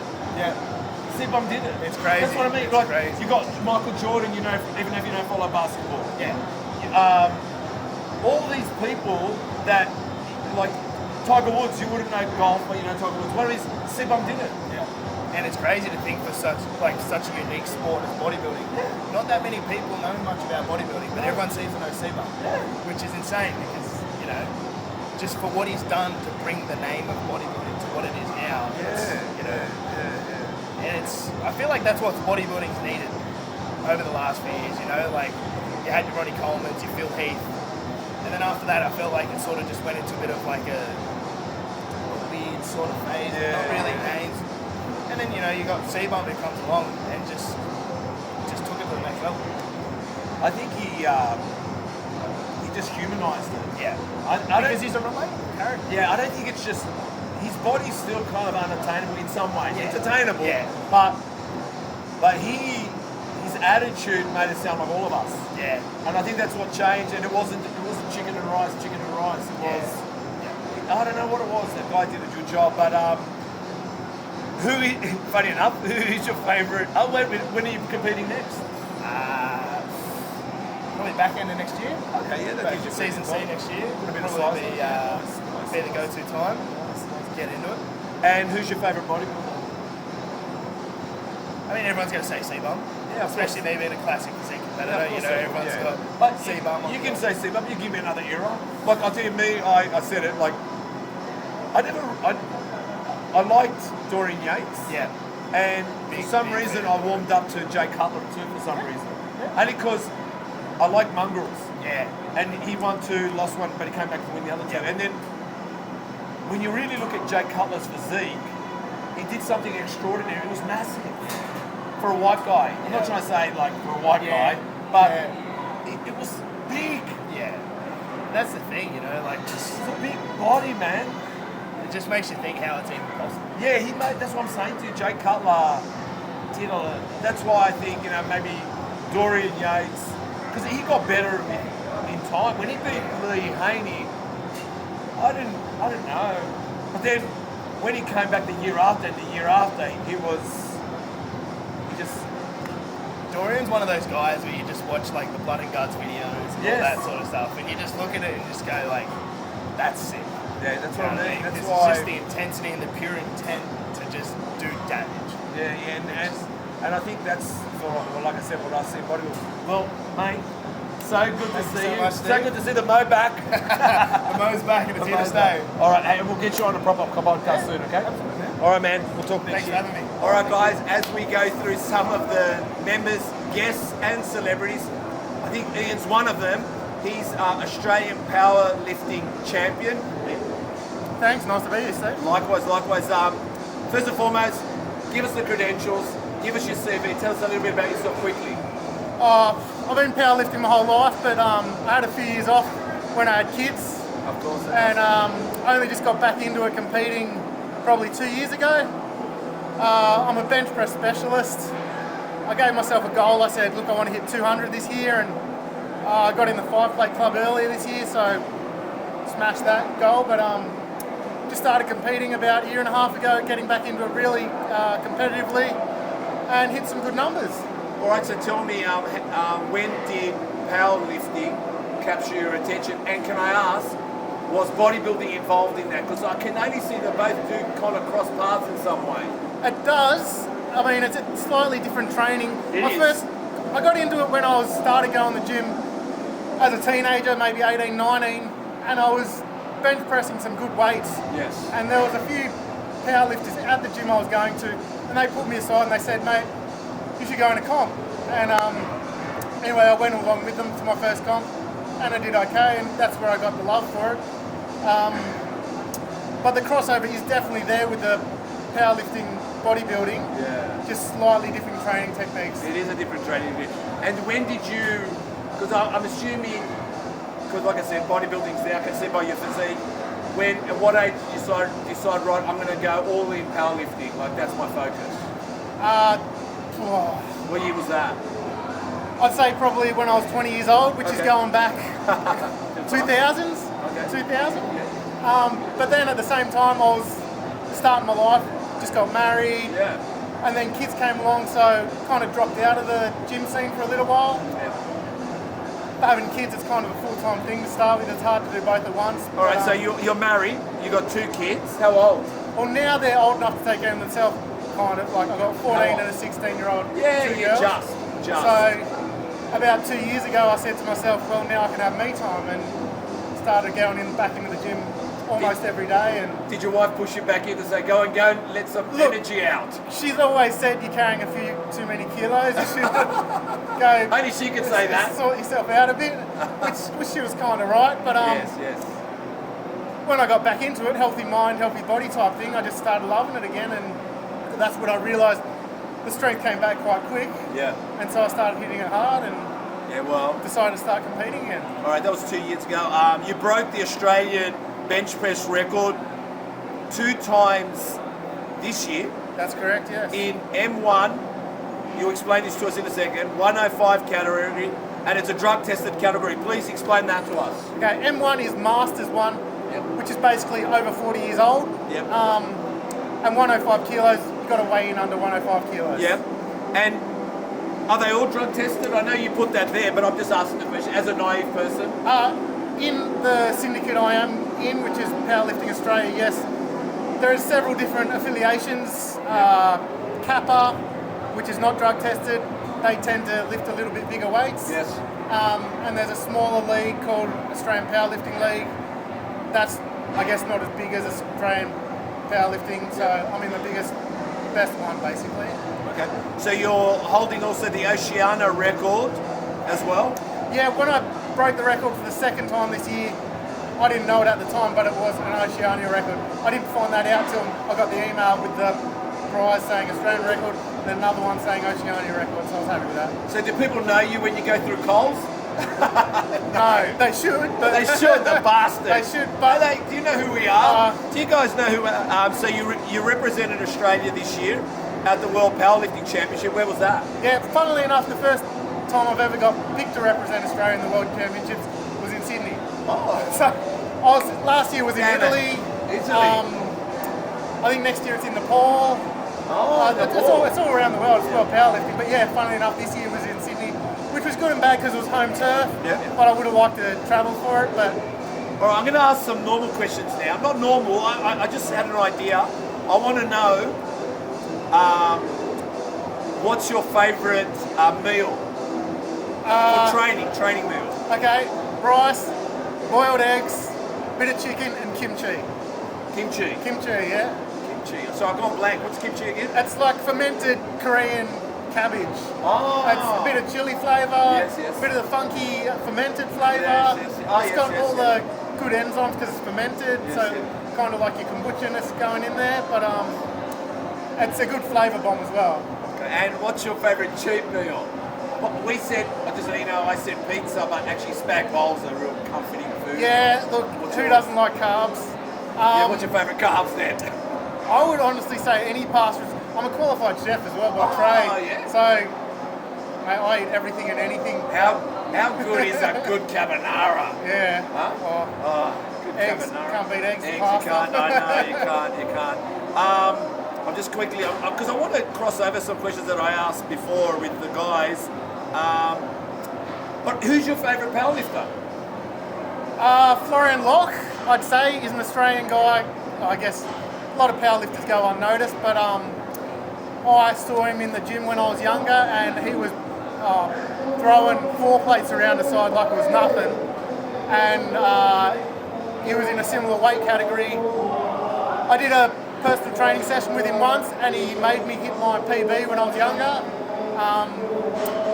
And I talked to him quite a while. He gave me a lot of tips, and I guess that's who I looked up to. And I actually ran into him a few years ago, 2 years ago, when I started to get back into it again, and he was still lifting and still throwing around big weights. So. And what do you think of these strongman competitions? Do you ever think about entering those? Yeah, I reckon I do all right. Although I am a bit Christ, light. Chris is huge. I am a bit light for the strongman competitions. okay, yeah. But there are actually categories of strongman. They do a lighter one. I'd like to give that a try. I'm all up for it. Look, I walk past Atlas Stone sometimes. I'm just like, geez, I've got to give that a go. At the Australian the World Powerlifting Championships, it was held at the Australian Fitness Expo in Sydney, and they had one of those unliftable dumbbells there, and everyone was standing around. No one could do it. I just walked up and lifted it like it was No nothing. way. Yeah. They didn't film it, did they? I dropped it, and then the guy's like, "Oh, you got to do it for 5 seconds." So I just picked it up again, and I was just talking to him. Like, is that long enough? He's like, "They're all good." But yeah, I'd like to give it a go. But I'm going to ask you the question. When you're about to pick up the biggest and heaviest weight, right? Where does your mind go? And I'll tell you why. I watched when they spoke to one of the stronger men, and he was talking to a psychologist, and the psychologist said, if you're trying to be human, you're not going to lift it. You have to talking go. about Eddie Hall, right? Yes. Yes. And he said, a woman whose child is under a car in a car accident finds superhuman powers because it's a fight or flight. So he said, if you're going to lift something, you've got to leave the body. It's kind of like you've got to go somewhere. Where do you go to live? Well, that's how he got his 500 kilo plus deadlift. Yes. And look, that's kind of a really good mindset. But at the same time, with the bench, it's a little bit of a technical lift. So I'm thinking all my technique at the same time set up. Okay. Locking in the right area. Locking in your lats, Yeah, make sure your gotcha. bar path is Yeah, perfect. yeah. But also at the same time, I'm also thinking, this is it. All my training is for this. Just go for it. All right, love it. Only 2 kilos off world record. Which world record? The bench press for my category. So you're Australian record holder. You're 2 kilos away from world. Yeah. Is 2 kilos away, like thinking like 2 kilometers away? That's how far 2 kilos is. Well, some people say, oh, it's only 2 kilos. Yeah, I I would. get it, but can't you just say to Usain Bolt, can't you just run half a second faster? You know what I mean? Like when you're pushing the limits. But I have done that lift many times in training. I've just never done it on the day in competition. So it's within reach. I am aiming for it. Well, mate, we'd like to know. Next year I actually want to drop down a weight category so I can get multiple records. What's going on here? Next season you're going to drop a little weight, yeah? Well, the category downs are under 94 kilos, so I'll drop down 11 kilos. I just like to say I've held multiple records in the bench press for the Australian, so, and plus being a lighter category, it's a lighter weight to bench press for the record. It seems a lot more achievable, so I'm going to give that a go next year. And why is, and I agree with this, I believe lifting weights, especially lifting weights, is the secret to forever, what's it called? I've gone blank, it's like forever being young. Yeah, longevity. Longevity, no, it's, what is it, Chris, when you stay young forever? It's the... Immortality. Whatever it is, I'm going to get it. But you've got here, I will be lifting for a lifetime, a gym junkie. What does that mean? Because for me, I feel that even when I'm 70, I want to be able to be stronger than the average 70. When I'm 80, and not because I want to be stronger than them, I just know it's important for longevity, for youth. Totally agree. Yeah. Because well, I'm addicted to the gym. It's my happy place. But if you're lifting heavy, they say that's much more beneficial for older people than just going for a walk or something like that. Yeah. It's keeping the joints going, keeping everything happening. It's keeping you young. I think that's what I feel. I think it is what is the secret to the fountain of youth. That's what I was looking for. And I think to me, when people talk about, it's not potions, it's not lotions, it's literally a physical resistance and endurance. And if an average, let's say, I'm going to throw a number, if an average 80-year-old, his strength is 15 kilos, like that's what he can incline bench press, right? And without training. But if you can do 20 kilos, that's a lot, that 5 kilos for your life expectancy and your strength to get out of a car, walk down the street, go shopping, lift things, just being able to be social. Yeah, so muscle density, things like, bone density. Yes. Lifting heavy will keep you, stop getting things like arthritis, hunched over back, things like that, your whole life. You look at the lifters now from the old days that are still lifting and still look in good shape. I mean, they look phenomenal. Like Lee Priestley, you look on the Mike O'Hearn, all of them look phenomenal still. Well, mate, I want to say thank you so much for coming for on. having me, Steve. Oh no, it's been a pleasure. I really love this. Thank you, Ian. Have a good one. Cheers, mate. We've got here James Rosemore. James. Rosemore. How are you, mate? Good, yourself? Yeah, you're looking great. Thank you. Where do you reside, and what do you do for a living? I live in Engadine, Engadine, yeah. and my full-time profession is a PT/coach Yeah. and a supplement. Work at a supplement shop. Okay, so how long have you been a PT for? About 4 years. Yeah, and what made you start being a PT? Gym's always been around in my life through Yeah. my father, so fitness is not something it's not unusual. So PTing came around just because I like the gym, and there's nowhere better to work than somewhere where you love. So tell me something. How old are you, firstly? 23. All right, so you didn't do too much prior. So obviously, when you finished school, did you do any odd jobs? Like I worked at Coles, and then where else did I work? I think I worked at Coles. Did you do any odd jobs? I worked in a fast food joint. Fast So food? I left school, Yep. went there, worked there for a few years, and then made the commitment to move up to Sydney away from my parents Yep. and start life up here by myself at 20.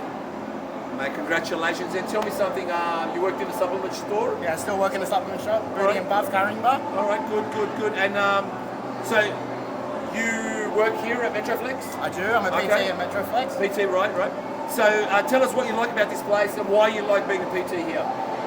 I just love it because it's different. Yeah. The environment is a lot more disciplined, a lot more open. Yeah.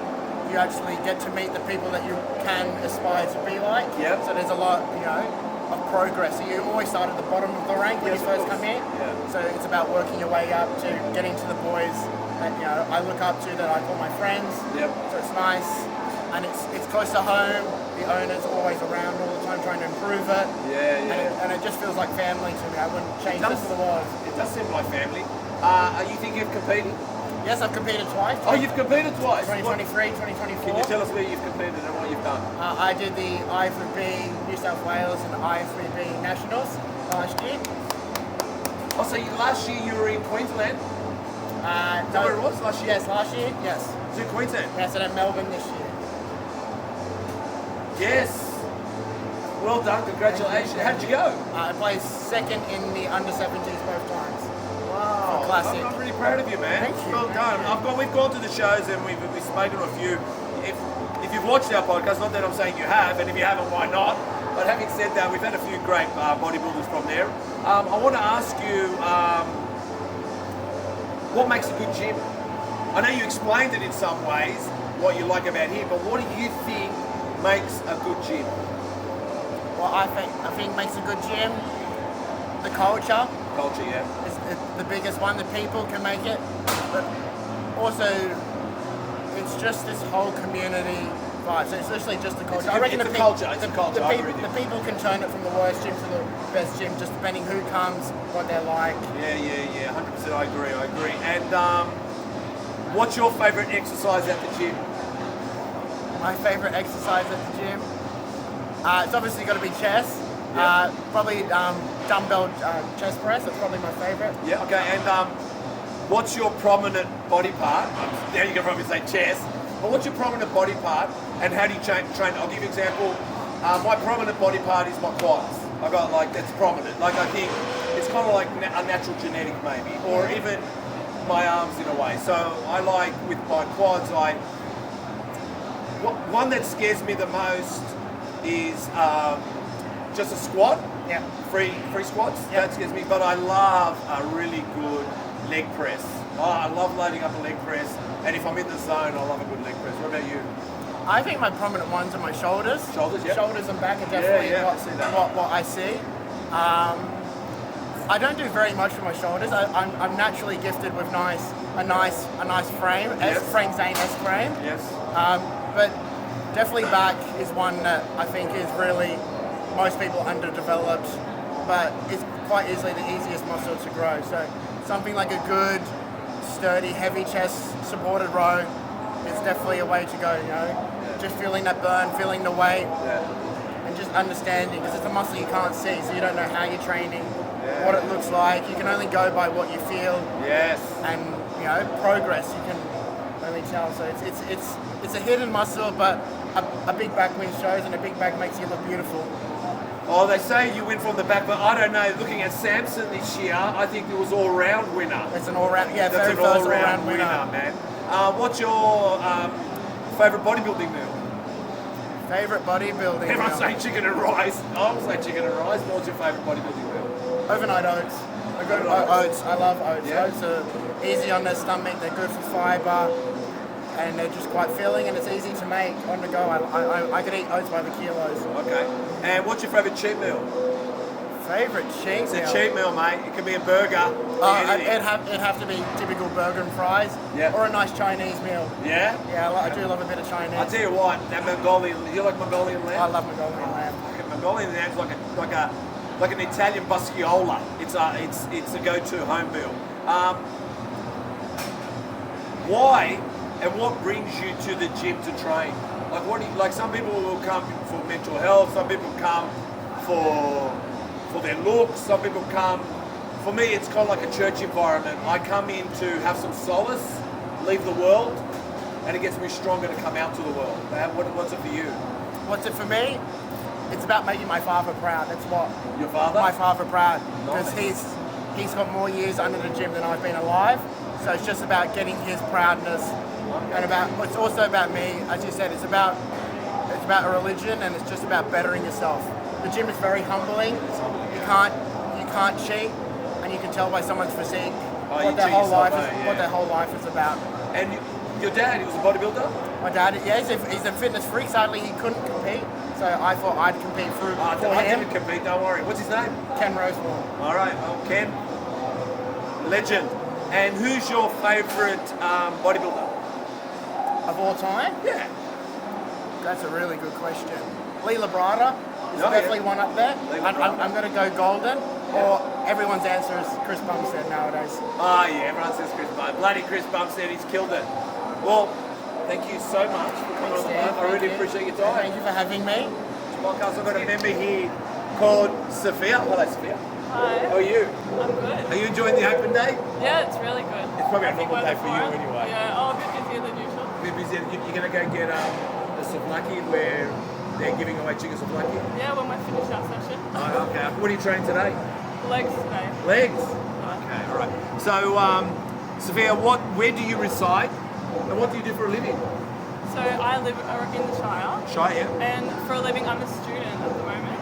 What student? Go on. Like Yeah. high school or uni? What are you I'm a doing? uni student at the What are moment. you studying?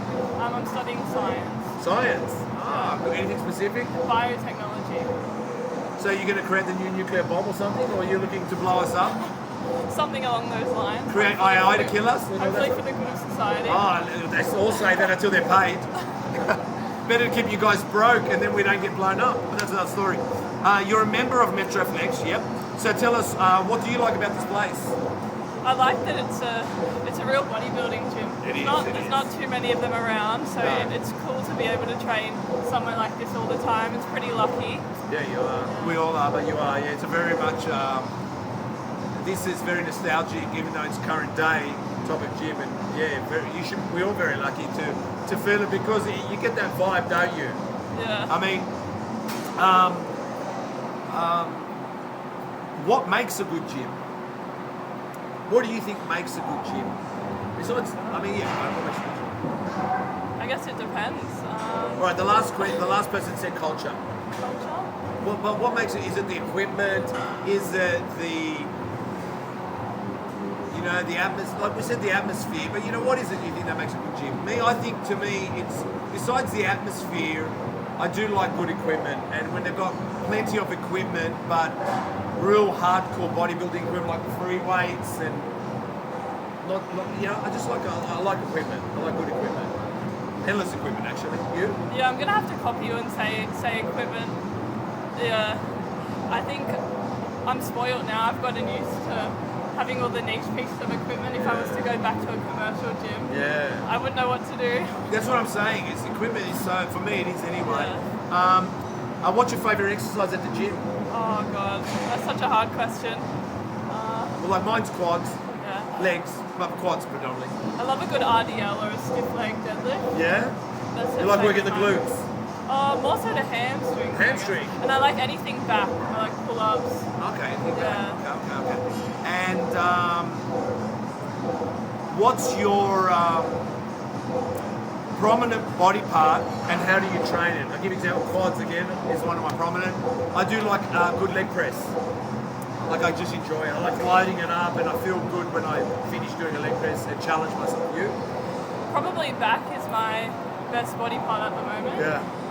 In terms of training it, probably a lot of the pull movements. We've got the Nautilus, the single arm pull down. I like that one. Yeah. Pull-ups and rear delts as well. Yeah. They're lagging. I think that's a problem everyone has. But anything rear delt, I enjoy. Okay. And are you thinking of competing? No. No. Okay. That's good. I never competed myself. What is your bodybuilding go-to meal?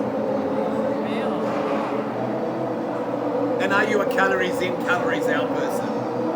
That's such an interesting topic. Being science. Yeah, given my science background, that's something I've really looked into quite deeply. Tell me about it. It's not that simple. Oh. Of course, I heard a really good quote by a medical student in the US talking about calories in the context of obesity, and it took me a long time to wrap my head around what he was proposing, but he basically said calories aren't the cause of obesity, they're the consequence. There's a lot going on in that area, but yeah, I definitely am of the belief that it's not that simple. Of course, calories matter, energy can't disappear, but yeah, simplifying the body down to an equation is probably doing a lot of people an injustice. Well, Chris, I love that. It is an injustice. I've pounded that drum, but there's a lot of, like I said, influences that seem to ruin it out there. But I think at the end of the day, I look at calories like a petrol tank. You can't put any more than 60 litres in your car. It's just what fuel are you going to choose? And if it was that simple, wouldn't they just have E10? But we have so many different type of fuels that the combustion and what it creates in the motor and the longevity of the motor. And I think people aren't taking into account how much protein you're having to carbohydrates or how much carbohydrates to protein, macronutrients, micronutrients. But yeah, I'm in that firm belief. What is your bodybuilding meal? We're all hanging on. What is it? Yeah, I guess that's a hard question. I love carbs. Yeah. Sourdough bread. That's probably not a conventional Right, that's your bodybuilding cheap meal, meal. but That's that's your cheap meal. my carb source of choice. So, all right, let's talk about what's your favourite protein. Some people like red meat, some people like chicken, some people like fish. Probably turkey. Turkey, That yeah. would be, if I had to choose, I'd probably turkey's choose. good. Yeah. And your cheat meal, is it sourdough? No. Cheat meal would probably be sushi. Sushi. That's not a cheat meal. What are you talking about? That's not cheat meal. We talked about pizza and pastas and you're going cheat meal. Sushi. Why and what brings you to the gym to train? What's your reason? It's a good break from university studies. I think I just really enjoy it. It's good to have something that you can always improve on. It's always something you can do better, and then over the longer term, you get rewarded for it. It's slow to make progress, but over time, it all adds up. Just for the question, is there a bodybuilder you like? I'm a big Sam Sulek fan. A big Sam Sulek fan? Yeah, massive fan. Wow, okay. And why Sam when he looks like a bump? No, I didn't say that. Sam is not. No, you know what I like about Sam? I'll tell you what I like about Sam. Firstly, I saw him doing a bench crunch with Milosh. I saw the arms on him and they looked amazing. And what I like about Sam is that's how I dressed when I used to go to the gym. How Sam Sulek looks is that was my uniform for nearly 15 years at the gym. And you know what? I still kind of look for that uniform. What is it about Sam Sulek? Yeah, I'm probably not his typical audience, but I like his overall message. And funnily enough, I like watching his videos because when he does his car talks, he's so well, I guess it's from his engineering background, he's so well spoken. So he's nice to listen to. Well, he looks like your typical, and I won't call him a bum, but your bum bodybuilders. We used to turn up with the tracksuit we were about to throw away in the old days. It was literally ripping and falling apart, but we kept it going just for the gym because we didn't want to bring new clothing because we sweat so much. I want to say thank you so much for your time. Thank you for having me. Good on you. You're great. Well done. Let me introduce you to Peter. Peter, and he's not only a member here, but doing some work here. So Yeah. Peter, and I know Peter from Hardcore Gym, and I can't believe Peter's like 16 years old, but let's find out a little bit more about Peter. Peter, where do you reside, and what do you actually do for a living? Because I know you're a student, so go ahead. I live around Bayside Council, Yep. St. George area. For a living, I go to school and live off, You go to just school, and you're doing some work experience here. Is that right? Yeah, but now I work here. Work experience ended. 16 years old currently, year 10. Did some work experience, offered me a job. Now I'm so grateful to be here. Yeah. And you've been training for a while. Yeah, So tell me, what do you like about this place? I love this gym. Why? Hardcore atmosphere, hardcore. Hardcore, yeah, hardcore Came is a from great place. hardcore, Yeah, and I'm not looking back so far. Yeah. I love this gym. it's hard to pass hardcore as well. So this place is amazing, yes. 100%. We got our own Greek flag on the ceiling. I know. Peace of home. We've got the bodybuilders on the wall. Yeah. Inspiration. And there's big boys here. There's massive boys. You But- put on some size. Yeah. You put on As some much size. size as a 16-year-old can get, but Well, so far, Oh, yeah, pretty no, good, I guess yeah. you're doing Oh, pretty good. Doing good. Tell me, what makes a good gym? what makes a good gym? What makes a good gym? All right, for me, Yeah. there's a few aspects. Yeah, go for it. First of all, the people. Yep. People that put together the gym, the owner. Here we've got Manoli, solid bloke. Yep. handsome employees. Oh, okay. That's a good one, like myself. Yeah, I know. I'm with you. You're Greek. We've got the people that train here, obviously. We've got a few massive blokes. Yeah. We've got Vasily over there. He's a fucking pretty big bloke. Yeah, he's big, all right. And yeah, we've got atmosphere like this. This makes the gym. Community outreach. Yeah. The vibe it brings, and the machines are a big one. Yeah. How? Everybody's got the free weights, but the machines here are grungy. They've got the soul, and it's just a good selection and range of equipment. They are. This is definitely old school. Yeah. What's your favourite exercise at the gym? My favourite exercise? Oh, this is a hard one. Oh, I can't say a favourite exercise, but I can say I've definitely had my favourites. Right now at the moment, the one I'm doing the most to really bring out my back is that low row. Yeah. Stack the plates on that. Yeah. Oh, I really love the contraction. And I'd just say that and maybe single arm preacher. Okay. That's beautiful.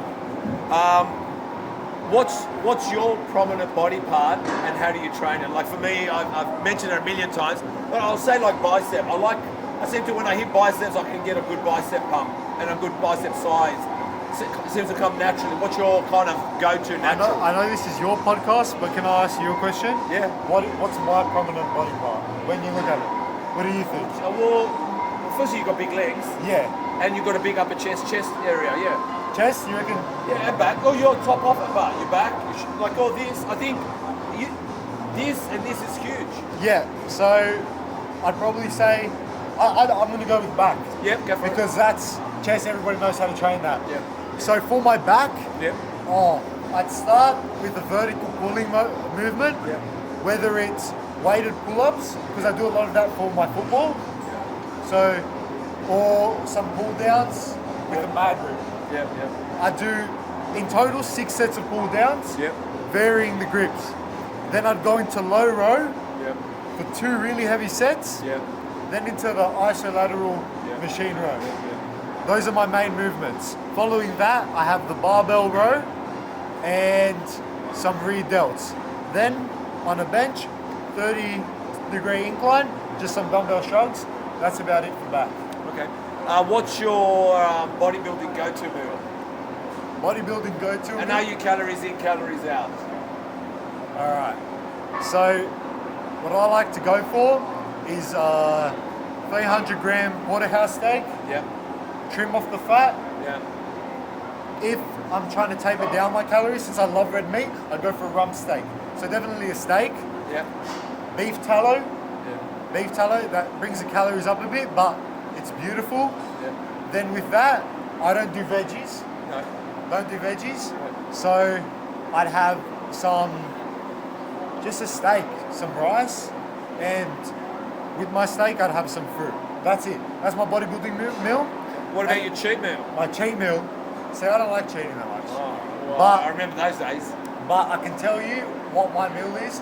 My go-to meal when I break my diet, I'd start 24 buffalo wings. Buffalo wings is what I cheat. Yeah. I just get the 2 12 buffalo wings wherever I go to that has this, and a fucking massive steak. I get the biggest steak they have. That's not a tomahawk. That's my cheat. Yeah, well, Chris's bodybuilding meal is brownies. Brownies. Not his cheat meal. Oh, my girlfriend, she makes protein brownies. Oh, yeah, we've got protein brownies. 16 grams protein Chris will each. be Oh, happy. fucking good. Okay, and Yeah. what brings you to the gym and to train? Not this gym, what brings you to the gym and train? There's got to be a reason you're coming here. And it could be good looks, could be anything, could be swagger, could be fighting yourself, your brain, whatever. What is it? So, I was an overweight kid. I was really fat, Yep. and I started eating like when I was about 12. I started, that time when you look in the mirror, Yep. and all of a sudden you see your body. Oh, yeah. You're either happy or disgusted. That's what I felt, Yeah. and I felt disgusted. Yeah. So I started losing weight Yep. as one dude, and I lost so much weight that I ended up being in year 8, the first bit of year 8, last bit of year 7. and my teacher looked at me and he said, "Peter, you're withering away." Those words echoed in my head. And I was a good footy player because I was always the Yeah, I tallest. remember I was talking to you. You were playing rep a bit. Yeah. Now I play Harold Matthews Roosters. Do you? Yeah. So the moment that they said I was withering away, like I was losing myself, I was going to lose my football, I went to League Fit Academy gym and I put the effort in. I grew, and now You look amazing, and he's right. You were withering away a little bit, but at the same time. But now I put that weight on, and I'm so fucking glad I did that. Yeah. I'm so glad that teacher taught me the biggest lesson in life. That. Well, let me just say that I was in the same boat. I was a fat kid, went really skinny, and you find your way, but that's how we do it. I just want to say thank you, man. Thank you for coming on. It's been an absolute pleasure watching you grow and keep going with your rugby league. And you look amazing for 16. Hey, Chris? Thank you so much for having me. Oh, you're welcome, man. Hey, guys, we've got another member here. I'll get him to introduce himself. Oh, I'm Shane Mostello, and I train here at Metroflex. Yeah. I'm Steve. How you going, Steve? How are you? All right? Good, mate. All right. Where do you reside, and what do you do for a living? I live around the area in Menai here, Yep. but I do windows, like aluminium windows and glass. So not a very exciting job or anything like that. Just a tradesman, mate. Listen, bro, I've got no certifications. I do nothing interesting except for this and talk to people. Is it your own business or you work for someone? It is. Oh, I do a bit of both. I do subcontracting and some of my own jobs. So Okay. A bit of a mix of both, mate. Yeah. Right. So you're a member of Metroflex. I want to know what you like about this place. I like that I can come early in the morning, and there's almost no one here at that time. Really? I don't like coming in the afternoon when it's full of kids, Yeah. and I'm already hot all day. So, but I like the metal plates. I like the got the old old school school feel to it. You know, it's like in Campbelltown there's a gym called Olympus Gym, and I used to love to grew up there. I used to love training there for that reason. It's just proper, you know. It's not... Well, looking at you guys, I mean, myself, I feel like, look, I'm 55, and I know these type of gyms, and this is what this gym is like, meaning back in our days, right? How old are you? 40. Oh, you look much younger, but actually... Not a day over 39, eh? Oh, well, you just get better in time like wine. If you keep training, that is. Yeah. But yeah, I like the old school mentality. I like the old school look and feel. The clanking of metal plates is... There's nothing like it. Is But I want to ask, that's probably it, but what makes a good gym? Let's say it's not this, but what makes a good gym? I think that everyone, as long as they feel comfortable, you know, there's not like, you know, I found from very early on coming here, all the staff were friendly. They always treated you like they knew more than they did, and you know what I mean, stuff like that. I mean, but to answer your question, what makes a good gym is not only the facilities, but you know, people feeling welcome, and no matter what level they're at, whether they're losing weight or you know, recovering from an injury, you know, if there's, you know, they can come and feel, So it's kind of like an atmosphere. Yeah, there's a good atmosphere here. Besides, I don't like lots of kids in afternoons, but you get that at every gym. You can't avoid that. Mate, it's your fault because they see your body and they want it. Nah. It's his fault, isn't it, Chris? I normally sneak in and out in the cover of darkness. I come in the mornings, normally there's like 2 or 3 people here. Don't worry, I've trained at 2 o'clock. I know gyms that are up 24 hours. I've trained at 2 in the morning, I've trained at 3, I've trained at 11. Yeah. Actually, I don't have a training time. Yeah. I don't, because when you work for yourself, you can go anytime you want, and when you've got a podcast, I guess, it depends what your business is. Mine are nothing is set to a 9 o'clock finish or a 5 o'clock, so it gives me the freedom. But yeah, I do like a quiet gym, and I like its solace, and I think I'm going to ask that question in a second. What's your favourite exercise at the gym? I don't know, it changes over time. I think any beginner lifter, particularly for blokes, they always want to build their arms, so they're going to do biceps. And I think as you mature, you're more focused on the bigger motions, you know, like your back and your chest and stuff like that.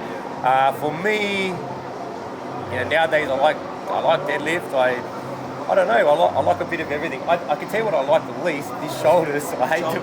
Yeah, everyone hates legs, I hate shoulders. I think, what's my least? If I was to say least, I'd say shoulders. Yeah. Shoulders get me, I don't know why. Well, then you get in the car, you can barely lift your arms. Shoulders, you're right, man. Oh my God, now I feel them already. What's your prominent body part? What's the one that seems to respond even if you don't touch it that much? And if you do touch it, it looks good. Nowadays, I think once you get to my age, you don't see that as much. I think when I was younger, it was definitely my chest. I excelled at my bench. Okay. But Now it's a very, very slight gradual 1 or 2% you might increase in a year once you get a bit older, so it's better than the opposite. But I think it's always going to be a prominent. Like for me, you know, it's funny. I mean, just like my quads and kind of like my arms. I mean, I'm not saying I've got big arms, but they're my arms, my back, and my quads. Where chest, fuck, I struggle with it. My shoulders. But if I don't do much, they usually look after my quads and my arms, and my back looks after me in some ways. Even when I'm not training for 6 months, they seem to hold their position. Yeah. Well, that's what I find the complete opposite with the shoulders is they deflate the quickest. As much as I hate them, if you get a bit of work done to them and you're getting stronger, if you neglect them for a little bit, the strength goes away. No, my chest is the same. What's your favourite bodybuilding meal? Meal? Yeah, bodybuilding meal. Okay, well, that's where I would be the absolute worst, and people aren't going to want to hear this, and people ask what I eat, and because I'm a tradesman, I'm in different places all the time, I regularly eat KFC, McDonald's, sometimes twice a day. And people, I'm genetically... But you enjoy it too? I've just got not much option, because when I'm working and the times, I can only get what I can get where I am, you know? Right, so getting your calories in, and genetics, you said something about that? Oh, I'm just genetically, I've got to fight for every kilo, you know what I mean? You're a skinny guy? Yeah, I've taken me... See, I'm a fat guy. Yeah, it's taken me 12 years to put on maybe 13 kilograms. Look at man. Wow, you look great, bro. Yeah, where other guys, they're like, what do you eat? What do you this? What do you that? So what's your cheat meal? Sushi? I don't have a cheat meal. It's like... Something healthy? I cheat meal every single day, so, Okay. No dietary advice from me. It should be taken. What brings you to the gym and makes you train? And for me, I'll just let you know, I don't think I was gifted with the best head, but I can create... I think it looks nice, yeah. Thanks, man. but I think I can create a good-looking body. So there is a bit of vanity. Yeah. That's all I have. So I think if I'm going to make the opposite sex, or even myself look in the mirror, and also it's a salvation in my head. I feel like the world is a war, and when I'm in the gym, I leave everything at the door. And when I'm in here, for some reason, it's okay. And then, so for me, there's a solace. And also, like I said, it helps my ego. I need it. Yeah. What about you? Yeah, I get a little bit of that, but I think it's like the body. Anyone that trains regularly, I think is going to have a bit of body dysmorphia. Like I often encounter people where they're like, you look good, you look, and I look in the reflection. I go, what do they see? I don't. But for me, I think it's good for your mental health is a big thing for me. You know, in the past I've been in problems with the law or other things like that, done stupid things or gone to the pub, which then you drink, then you do something stupid, and then it makes problems for the next bit. And if you can convert that into spending your energy here, it's cheaper. You go home with a sore shoulder, but you're getting positive results, you know what I mean? So for me, I think, it's a much better place to come than a pub or drink beer or fighting with a partner or something. Go to the gym and take your stuff out there. And that's what I like about it. My ex-wife used to always send me to the gym when I was not a happy guy. She goes, you need the gym. It takes them a while to work it out, but once they do, it's great. Yeah, it's a blessing. Have you competed? The closest thing to a competition is I signed up today for the lifting comp they got here. That's about it. Are you ever going to compete? It crosses my mind at times, but in reality, I don't think we'll ever. I've never competed. I don't. And I don't feel any less. I love this place, and I don't think it requires the stage. Yeah. But I just thought, who's your favourite bodybuilder? Mate, I do love Lee. I watch everything I see come up on social media to do with him. You like Lee? Yeah, I love him. He probably eats KFC and McDonald's too. He does. He definitely does. So he got me hooked in to come here as well. Like when I seen he was coming like a while back. Yeah. But I love Lee. I mean, Cutler's mad as well. Like they're all cool. I think Ronnie Coleman's got all these accolades, but some of the things he said it makes you wonder what goes on in his head. You know what I mean? My favourite international bodybuilder. I didn't like him at the beginning. I don't know why, because he was very hard and coarse. But I think Dorian Yates had this symmetry that I liked. Yeah. He was thick. Yes. And when he does that fucking side leg and you see the leg part, I just liked his frame. And that frame reminds me, and again, same thing, I didn't like him at the beginning, is Jay Cutler. Yeah. I don't know what it was, but those two frames where I know a lot of the rounding guys, Priest is quite around. No, he's that era's that era. But I'm just talking about like even Ronnie Coleman. I like his physique. Even Lee Haney. But I don't know why I like Dorian Yates and Jay Cutler when they look more meatheady type bodies. But I think to me that's how I symbolise the gym. Where they were beautiful genetically, but I don't know. I just like that it looked like a lot. I don't know. It just looked like something like hard hitting muscle. I don't know what it was with. Yeah, you know what I mean? Well, he's. I think Coleman's waist is only like 28 inches. So, I mean, like for all his good body parts, and like that works for his V taper and all That's that. right, But that's right. I know what you're saying as well. It looks like a more robust, figure. Well, mate, I just want to say thank you. No worries, mate. For coming on. Champion, thank you very much. Okay, we've got another guest and member to Metroflex, and also a friend of mine from the previous gym. I'll mention Hardcore, and I've watched this person I think probably 5 years ago, wasn't it? Maybe more. Yeah, four or 5 years ago. Well, he's transformed himself, but the love affair in bodybuilding is second to none. I'll get him to introduce himself. We want to know, obviously, your name, where do you reside, and what do you do for a living? Hey, my name is Mitchell Young. I reside around the Carlton area where Hardcore Gym is, Hardcore Gym Sydney. What are you doing at the moment? I'm just natural bodybuilding at the moment, so I'm just training What up. about work? I work for Transport New South Wales, cybersecurity. Cybersecurity? Yeah, so okay. it's sort of like more of an office job, so it's pretty good when it comes to wanting to pursue bodybuilding. So I could sort of any office job's good for bodybuilding when you're sitting on your ass and you can eat. Yeah, exactly. That's it. Okay, so you are also a member of Metroflex. Yep. But so I'm going to ask you, tell us what you like about this place. The machines, the atmosphere, it's kind of unmatched, bro. A lot of big boys here, man. Yeah, what is it about the boys here? Huge, bro. Boys, you got all the competitive bodybuilders. What was his name that's doing men's physique? Are you talking about my mate? Yeah, Chris. Yeah, Chris. Yeah, he was the biggest guy there. At least it's bigger than him here. Yeah, he's not joined up here as well. Is he? Actually, He's got to come here. Yeah, two or 3 months ago he signed up with me. Yep. So we've got to surround ourselves with real big boys. There are some mass guys here. Look at this guy. Look at them all.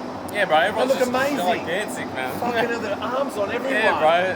But it's good. I think you walk in and become bigger in here. Yeah, exactly. It's good to surround yourself with people who are above you. Is that also what you like about this place? Yeah, the machinery? I love it. Yeah, the machinery, the people. Hanging around with people who are sort of what you aspire to be like. Definitely helps with your motivation. You can't do any bad sets around these boys. I think you need this step before anyone goes on a cycle. We can't be at Anytime Fitness too long. We've got to move on from that. No. I want to know, besides this, what do you think makes a good gym? Because I do believe it's atmosphere, but what do you reckon makes a good gym? Atmosphere is definitely a big one. I think machines. Yep. Other services, things like posing rooms and stuff like that, they're all bonuses, but I think the most bare bones things that make a good gym are the machines, the atmosphere, the people, the vibe. I never knew how important a posing room is. It's very important. Fuck. It's like a huge bonus. It's like a new add-on they're putting on, eh? Definitely. Hardcore. I wish I had one, but yeah, bro, it's everything sort of all encompassing. That's the owner, man. Yeah, Have you met him? Yeah. He's top guy. Oh, top bloke. What's your favourite exercise at the gym? Your favourite exercise at the gym? Like mine is, I've said it a few times, they're going to keep hearing it, but I seem to not want to do it, but when I start, then I go for PBs, which is leg press. I fucking love leg press. The leg press is I love leg press. Pendulum squats too, bro. The one I right haven't there. done pendulums. The one right there, if you haven't tried it yet, that one right there is unmatched.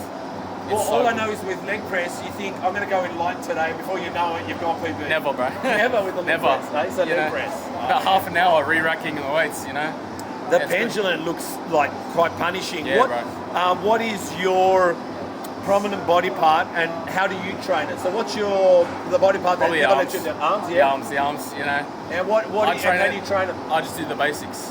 Yeah, you stick to probably the just need basics, to do the bare basics. bones basics, just heavy tricep push downs. Yep. I've been doing a few like fancy variations for bicep curls, the Bayesian curls, the cable ones, but I just stick to mainly the easy bar, just the basics. Okay. Stuff that's worked for ages. What's your bodybuilding go-to meal And are you a calories in, calories out guy? Definitely not a calories in, calories out. I've tried that at one point. Yeah. You feel a lot shitter if you're just eating the amount of calories you need, but in Macca's, right? But most prominent meal is definitely a steak and rice, bro. You can't go wrong with a good Woolies. Good Woolies 250 steak, you know. Okay, I'm with you. What about your favourite cheat meal? Favourite cheat meal? Have you ever had Hariri's? What? Hariri's chicken up there. Oh, Hariri's, yes, yeah. I love Hariri's chicken, with the bro. garlic sauce? Yeah, fuck. The chips, bro, and the beef chips. burgers. The beef burgers. Yeah, oh god. If anyone hasn't been to Hariri's, bro, go there, get a beef burger. That's the best possible cheat meal you can have, bro. Straight out. True. Why, and what brings you to the gym and to train? Like, for me, I've realised it's just my,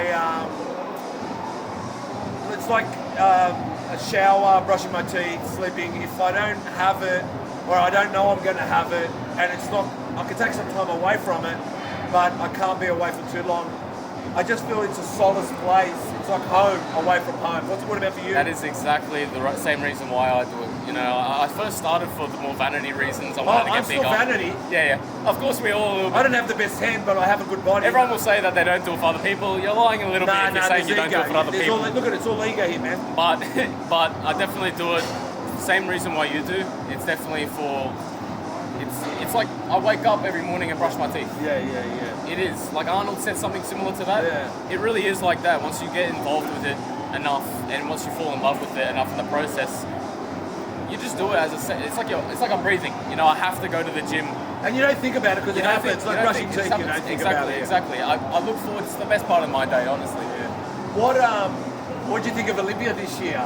Tell me I know you've been watching, but what did you think? I was going for Samson Dowd, and I'm very happy that he did win. I think so too. The next up, I was planning on going, but it's too much for the flights, bro. I was too busy right now, and I have more work. That's all right, but I was definitely going for Samson Dowd. I was just talking to Lee Priest. You probably saw that, and they keep mentioning, and Lee said it. People win it from the back, but the back's only got two poses. What about side pose, front pose, and all the rest of those poses? Yeah. So I think the thing with Samson I found was it was an all-round win. I don't think he was the best at one thing. I think he had it all. Everything. Yeah. It definitely. I think that Derek Lunsford could have really given him that shot this year. Yeah. And I love Derek Lunsford. He's a top bloke as well, but he just didn't come in as conditioned as what he did last year. I think what it is you push a little harder when you're trying to get to the top. Yeah. But you can't get lazy when you're there. Like, he got Mr. Olympia, and I feel like he probably should have came in a little bit more conditioned. But the thing is, I think Samson last year had room, I think, to put on.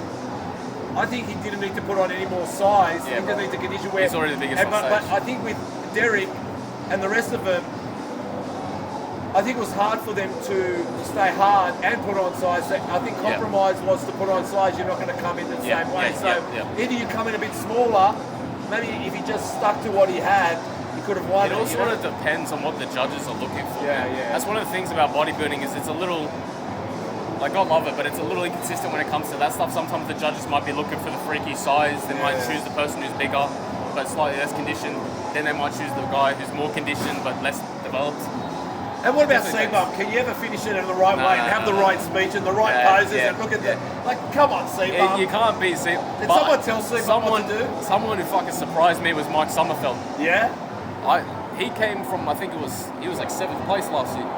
Well, let me tell you, at one stage I thought he might take it. Bro, there's a few shots, few poses that he actually had beaten C-Bump. Sweep, isn't it? Yeah, dude, he took me by a massive surprise. I think it was like 11 pounds of muscle people are claiming that he built. Yeah. He might, I'm not going to say much, but I think he might be the one to take it next year since C-Bump's retiring. He's sort of allowing the others to shine a bit. I think Mike Sommerfeld, mark my words. And what's one of your favourite machines here, you reckon? I'll just tell you which one mine is. I fucking love the donkey press. The donkey press. Mate, that is a true old school calf donkey press, man. Yeah, I don't know. I feel, are you talking about, the donkey press is the one where you're the one where you're leaning over and you've got the thing on your back and you're pushing up calves. It is very old school. I feel a little weird doing it. Not for me, But mate. it does grow. It does It's better than having your mates on your back. That is true. That is true. That is true. What's your favourite? What's one that you love? They just actually installed that. Have you tried that Prime row yet? That extreme. It's like black and green. You know the Prime machines. They just installed a Prime extreme row. Oh And you yes, can- down and you can- low. Yeah. And you can modify how much weight you feel in certain parts of the movement at the bottom and the middle. That's hectic. It's probably the best back movement I've ever used. But it might be recency bias, but it's fantastic. Well, firstly, it's great to see you. You been know too my long, son mate. Yanni. Yeah. He's taller than me. Yeah. He's an assassin. Yeah, he told me he does the MMA. Sweetie pie face, but he scares me now. Silent killer. I've got to bro. get him back in the gym though. It's badass, mate. Yeah, I've got to You get him back know, in the like- gym. Go back into the gym. Get him But into the gym, bro. He'll be an absolute monster, bro. It's good to see him, man. It's good to see him, bro. It's been way too long, bro. Hey guys, here we are still here at Metroflex talking to members. If you can give us your name and where do you reside and what do you do for a living? My name's Brock. I live in Sutherland, so around the area, and I'm a remedial massage therapist. And you know Kirilos. I do, yeah. Kirilos got you into training. Go ahead. Yeah, so Kirilos, I met him nearly 9 years ago. I was already into bodybuilding, and I remember I was about 45 kilos back then, about 50 kilos ago, and I was at the TAFE cafeteria. I remember this guy, massive, walking up from the park, from the TAFE gym, and I'm just sitting there weighing like 50 kilos or less, thinking, who is this monster? And he was the nicest guy, and he showed me told me about training, and I remember he told me a lot of different lifting techniques, and the rest is history. And then we've been best mates ever since. He's a good guy. He's a good guy. It was a funny. It made me open up. If you haven't watched the whole thing, he's revealed everything on me. Trust me. It gets. He's opened me up too much. But anyway, that's another story. Got to ask him about his 23rd birthday night out in the city. I'm sure there's a disclosure statement there. But tell me, you're a member here, so tell me, what do you like about this place? Metroflex, I love it because it welcomes all. I've been here since maybe I probably joined a couple months after they first opened. You would have seen a lot of changes. Yeah, so I've seen all the changes and just the evolution of like how the gym it started as a gym, it's become a community. It has. And I know at the end of every single day when I rock up to the gym, I'm going to see all my mates. So it's got that, for me, it's a huge community. Yeah. So it's that good atmosphere. That mental side of things. It's good. It's like therapy for me. Therapy. You can come to the gym, get a good workout in, have a good chat with mates as well. Well, I'm going to ask you that. Is what brings you to the gym and to train? Why do you train and what does it do? I do competitive bodybuilding. Did you? Like curiosity, I competed in last season C IFBB Pro Leagues. Congratulations, Thank you. man. Good on you. So I was talking to Ethan, so you Oh guys. yes, yeah, I know Ethan. So I did Victoria and Sydney. So for me, next show will be season 8, 2026. But I love bodybuilding. I've been obsessed with it probably. How old are you? 24. Wow, you got geez, 25. Yeah. And yeah. everyone here grows a dirty moustache. Yeah. What is it about the Sutherland Shire? The chicks love it. Fuck, I'm from St. Susie, but I've got to stay over here if the chicks love it. I've got to I know.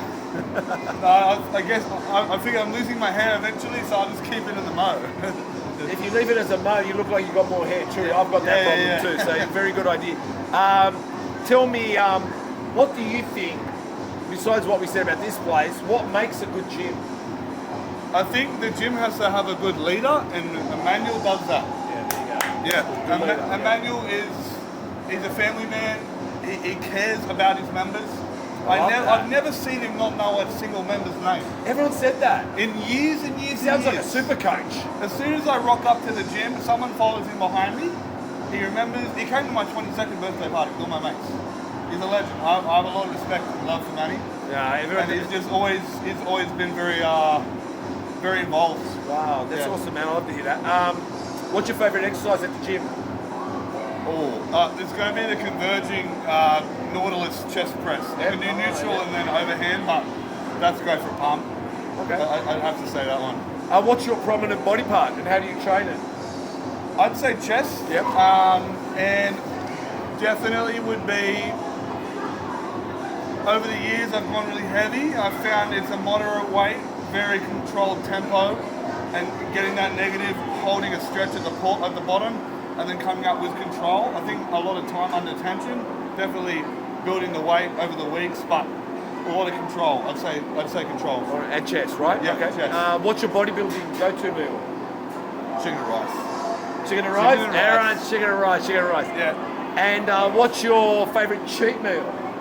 Or apple crumble, the Nana's brand apple crumble with like ice cream and Nutella. You like shit else to put it on top. I tell you, now I'm drooling. Who's your favourite bodybuilder? Oh, that's a good one. Current or past? Give me both.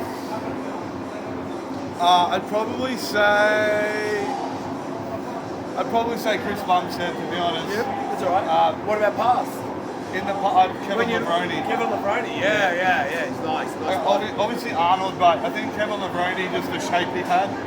Yeah. Oh look, Arnold's a legend, and so's Bumstead, but sometimes we've got favourites of past that we see, you know what I mean?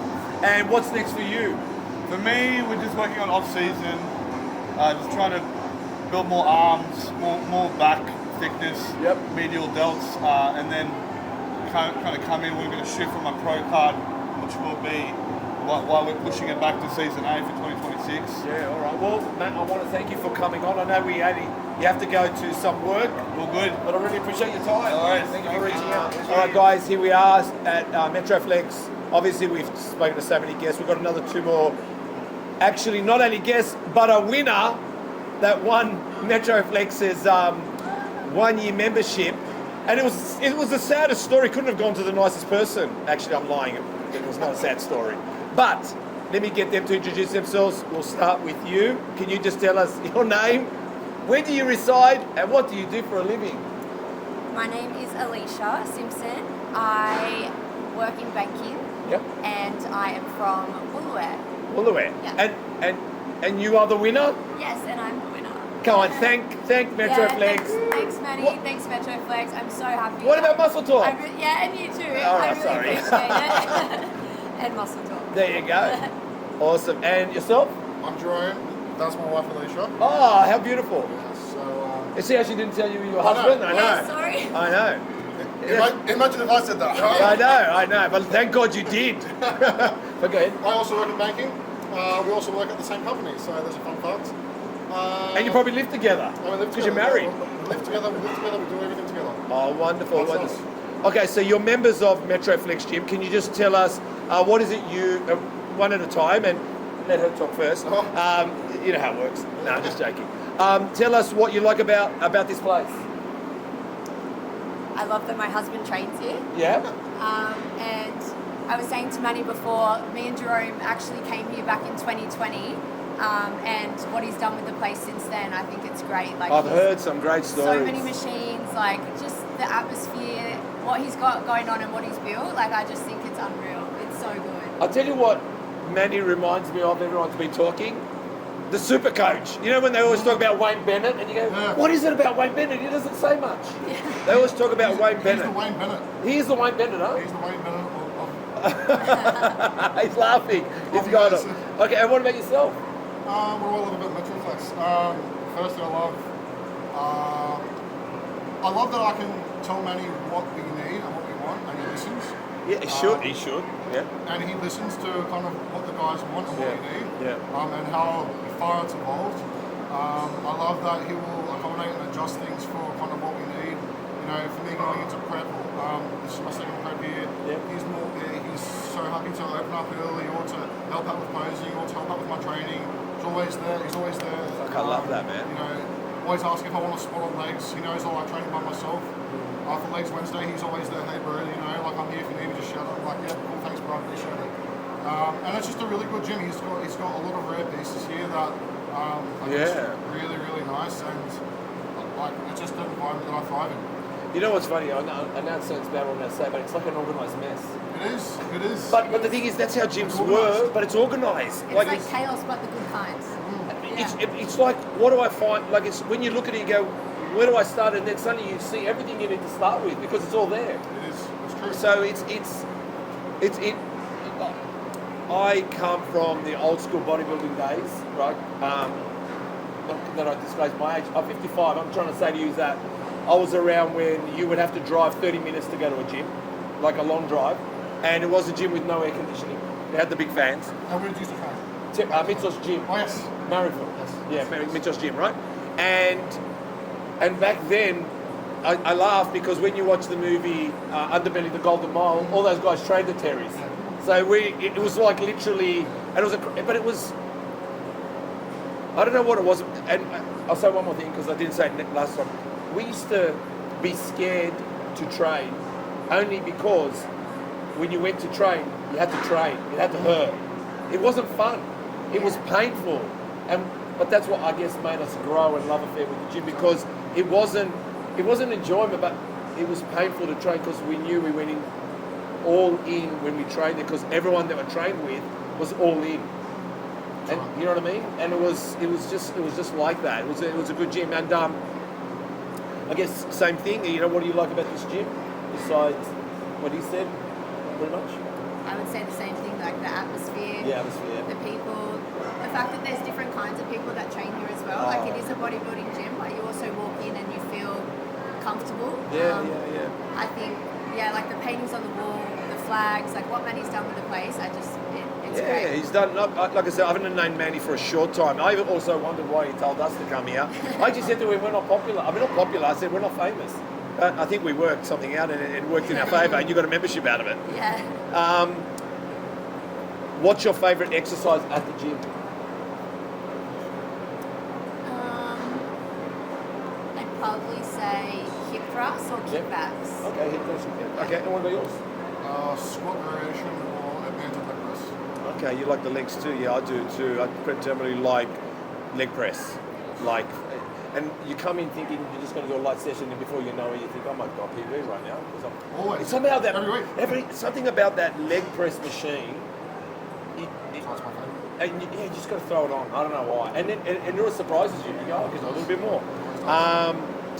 What's your prominent body part, and how do you train it? So mine is kind of quads, and maybe my back's a bit prominent. So I would say prominent means you're kind of gifted in that area. Like even if you don't train it, it seems to be a prominent. I'm not going to comment. I don't even know how to answer that. What do you think a prominent body part is? We know because bodybuilders are checking. They're not perfect on you. They're checking your symmetry. They look at a lot of things. You know what I'm trying to say? We look at guys and girls at the beach. We're like our worst critics. So like. No, but by yourself you are. But he probably could say to you. Okay, well you tell me. Probably your legs or glutes or your shoulders. There you go. Back in the day, they're not good anymore. Back in the day. Go, Chris, that was Back in the day. And this is divorce story. Yeah. On Muscle Talks. To be continued. Yeah. What about yourself? Probably say my butt. Your back, yeah? Okay. And how do you train that if you think like low volume, heavy weight, progressive overload. Okay. I'm going to say your abs too, because whether he's in the off season or the on Really? season, he's got abs, and you barely train them. Like you could not train them, and he would have them. So I would say that too. I'll do small weights. Yeah. It seems like there's been, and maybe it was also Arnold Schwarzenegger commenting about the Open Boys, but there was a period in the 90s where you have to have abs on and off season. And then there was a period, I think, early 2000s or maybe 2010s, everyone just bloated out. But now you boys, everyone's come back in and everyone says, no, you've got to stay in shape all the time. Is that true? That's true. I mean, for me, it doesn't make any sense to get fat and stuff in the off season. Yeah. And it doesn't propel me in the direction that I want to go to. So It's just harder to bring it back in when it's time to bring it back and in. it's hard enough being 300 pounds, 135 kilos in off season as is. I don't want to be any heavier. In bad shape. So No, here. What is your bodybuilding go-to meal? all the above. I mean, a lot of said chicken and rice. Some had red meat. What's yours for like your bodybuilding meal? Like when I eat it, feel good, training's good, everything's good. Mince and sweet potato. Mince and sweet potato. Yeah. I've got mince and rice at the back there. But Yeah, yes, mince and sweet potatoes, like can't Yeah. go wrong. Yeah. With a bit of salt. With a bit of salt, yeah. Yeah. I like brown rice and chicken with a little bit of added fat, maybe like 10 grams or so. Okay, and what's your cheat meal? What's your favourite cheat meal? Mine is, if I was going to go cheap, it would be, I've said it so many times, but it would be not a small, but a family-sized pizza. Or a spag bowl with garlic bread. Got to have the garlic bread. That's my cheap meal. Like, what about yourselves? I'm a big sweet tooth, so cheap meal, I'd probably say like Nutella waffles. Wow, Nutella waffles. From Tellaballs. They're actually... Tellaballs at San Susie there, because that's where I live. I live around the corner. They're amazing. Really? Yeah, they're Mate, so what are you talking about? good. That's a cardiac arrest place.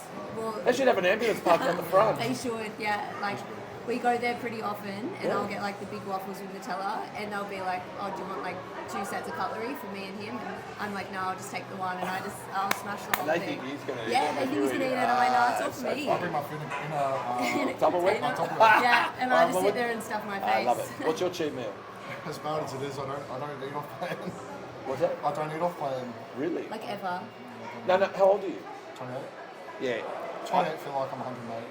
Yeah, no, I'm just saying, like, from 18 to, I think, 28, 30, I would, I worked for a bank, I worked for HSBC, I was a network engineer, and they put on some of the best Christmas parties, and I would wipe the sauce off the chicken, and I wouldn't drink alcohol. I wish I had. It wasn't so disciplined, but it paid dividends anyway. Like, but it was that kind of. I can understand your discipline. I never had a cheat meal. It's always because I'm a type 1 diabetic, so that having a cheat meal doesn't ruin it. It ruins me for not just an hour. It ruins me up to like 48 hours. And it probably ruins you mentally as well. Yeah, that too, but it's more if I can't control my blood sugars, then I feel like I'm sugar. Yeah. It doesn't do anything for me. And no, it's not good. Why and what brings you actually to the gym to train? Like for me, it's a solace place. Like I never think about it. I don't have a set time to come because I'm not competitive. But what I'm talking about is I'm better with the gym than not. If I don't have the gym, I think I'm just no good to anybody or a happy person in a sense. And I feel it's the only place I get to escape. The carnage never leaves outside the world, like to deal with things. But when I come in here, there's a moment of peace. So what about yourselves? Yeah, I'm going to say the same. Like mentally, I think the gym helps in so many aspects, and there's so many things and outside noise that go on, like work, being a mum, everything that comes with, and then when you come to the gym, it's just like your time to just put your music in, have a workout, and you just instantly feel better after it. You do. That's why I treat. Makes me feel good. Yeah, yourself? I love challenging myself, and I love being just absolutely destroyed from like a hard session. Yeah. You love it. Okay. So, is that word saddest? I don't know. Maybe. I don't know. Maybe if it's a bad word, Chris, edit it out, please. Probably edit that out, Chris. No. Have you competed? Yes. So, you've competed as well? Yeah, a long time ago. I'm just surprised. That's great. All right. Well, what was the comp you went in? Oh, now you're testing my memory. I think the first time I competed was it 2018 or 2019? 2019? Yeah, and I think my first show was NABA. Yep. Actually, I think it was WFF. They were like combined it, and then they separated, I think, the year after. It was like NABA / WFF, and then, was it 2020? Honestly, my memory is shocking. 2020 I did IFBB. And then it was actually when COVID kind of started to hit. We went to Melbourne together, and I was supposed to compete in the Arnold's, and then it got cancelled. Oh yeah, I know that one. So because the first Arnold's, there was an Arnold's in 2019 in Sydney. Yeah, it wasn't that 2019 was the Arnold. Sorry, was the Arnold. Because I did 2019 Arnold's, and that was but 2020. It was like canned, like kind of like last year. That was canned. I think they actually went ahead with it. Like the big show was cancelled, but they went ahead with it in like a really small venue. And the expo was cancelled, and they moved the show around to try to get it down, get it through. Yeah, I didn't end up doing that, and then 2021 I had a baby, and then I've not been back up on stage since then. What did you compete in? Because I can't keep up with what's going on out there. I did, bikini. Yeah, I think I did novice and first time. I honestly, so long ago, I don't know. Can't remember. Do you think you'll compete again? sometimes I think yes, and sometimes I think no. Like I'm definitely at a point in my life being a mum, like I love it so much, and competing takes a lot of your time and dedication. And like right now, that's on my daughter, and I love it that way. And I love that I can also watch Jerome, and because he's so obsessed with bodybuilding, and it's kind of nice being on the sideline and just like supporting him. I'm really enjoying that era of my life. So maybe in the future, but not anytime soon. I think the love affair of bodybuilding isn't competing, but competing is like the cream of bodybuilding. Like if you just love it, you'll be around it for decades and decades, and you know it does. It makes you feel good to the way you feel about yourself, how you dress, the way you conduct yourself, just everything. There's a lot of things. It's a lifestyle, and I think some people forget that bodybuilding is really a lifestyle. The competing part is really, that's kind of like just notching it up a bit, which not everyone has to, but if you do it, you go for it. What about yourself? What have you competed in? I competed my first show was maybe 2017. And I think I've done maybe like 9 or 10 shows since then. Okay, and opens, I'm assuming? I started off in junior bodybuilding, and then when Classic came out, I gave that a go, but it's not my thing. And then I moved to opens, and then now a super go. Right, okay. And when was your last comp? Season 8 last year, so April last year. Okay. Yeah, we're going to have to get you on your own on our podcast. You've probably seen we had Cam George on, and Matt O'Reilly as well, and a few other big boys. And we had Dean McKillop on recently. So it's good to get you guys on. If I could ask 2 more questions. One, did you watch this year's Mr. Olympia? And what did you think of this year's Olympia? One. What do you think about seeing, or some people won consecutively in the women's, but the changing of the guard in wellness as well. So what was your thought of the Olympia? I was excited that Laura Lee won bikini. Yeah, I feel like everyone kind of saw that coming. And then I think Samson for the opens, I think he looked great. He did look great. Well deserved, I think. Yeah, like his shape and I love his shape. Yeah, like everything about him, I think he's great and well deserved. Like he seems like a great guy. And then to be honest, I think I watched Chris Bumstead, and that's it. I didn't really watch any of the other categories. It's usually bikini, opens, and classic. That's what we mainly. What about yourself? Opens. I really want a Hardy win. Wow. Okay. I really love Hardy. What is it about Hardy? He's just so dense, so mature, so big, and so compact. Yeah, wow. But me being a taller guy, I relate to Samson. So okay. I like Samson, but I really also like Martin. I really like Martin. I wish he was a third cast. And then 212, I really wanted Sean to win. I think they completely missed the mark and not listened to what the judges wanted. But he can't be king. Okay. Tell me something, which I haven't asked anyone, and it's confused me a little bit. Samson's wife coached him? Yes. I don't understand that, because I don't know her background, but could you maybe enlighten us? Early, I don't know, like pre-COVID, when he was not as well known as what he is now, his wife was coaching him, and then I believe he moved to John Meadows, and then the passing of him, that's when he moved to Milos, and the whole scenario of Milos. What happened with Milos? I didn't even know that moved on from there. I congratulated Milos for some reason. There's just drama. Okay. I don't understand why, but I think Milos was like too busy trying to in my opinion, too busy trying to keep him full, too busy worrying about the insulin, too busy worrying about trying to keep him full. Whereas he just needs to suck down and just get conditioned and flat. Yeah. And that's because his wife brought him in fuller, more conditioned, and drier, which ticks all the boxes. Is she a coach though? Do you know? I'm just finding it so weird. She's not a coach. She's not a coach, but I think she's only coached him. Yeah, and I guess because they're husband and wife. But how did she know? How did she won? She made an Olympian win. Like this is Hani. What I'm saying, she's gone to the levels of Hani, one guy. Yeah. This is pretty freaky. It is. But I'm pretty sure she was a bodybuilder in her earlier days too. I've got to say it. Yeah, that's what I'm saying. I could be wrong. No, but what I'm alluding to is this lady deserves some credit, merit for doing what she did to making it the best guy in the world. Yeah. I agree. And not even Milos could do, that's what I'm saying is these guys couldn't do it. She did it. Yeah. And I think she must have seen something and said, just trust me. Yeah. And he did. And she's probably, because she's been with him for so long, like seeing what works, what doesn't. And then they've Yeah, worked I'm together. assuming watching through the years, they probably Yeah. talked one night and said, let's just do it ourselves. And they did it.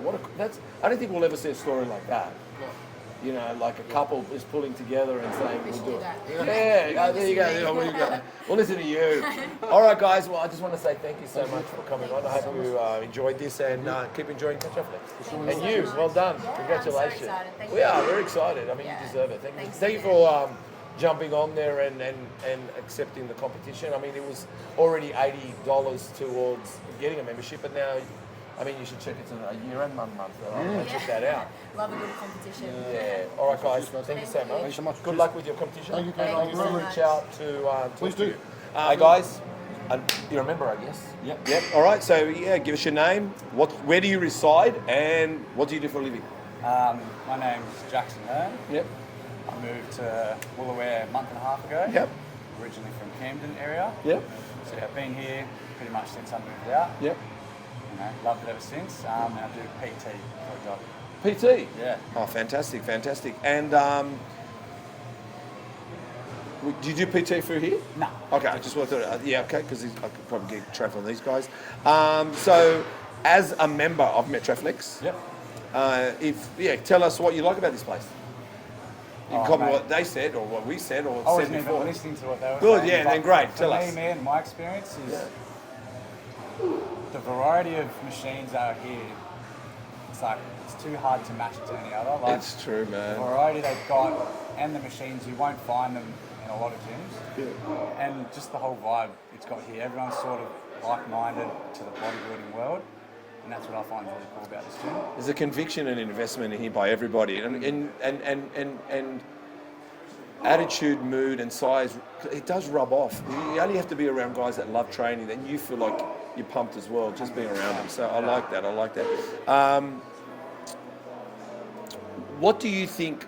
Besides that, what else? What makes a good gym? My question is like, what makes a good gym? Because people will ask, all right, that's great about this gym, but what do you think makes a good gym?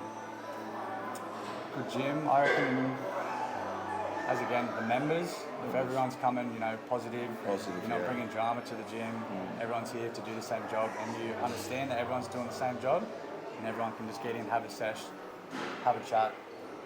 That makes a good gym. I find if you come into a gym and it's a lot of negative energy, that creates just bad training environment. You don't really want to be in that, but I find it's really good here. Like, everyone's positive, everyone's here to have a dig.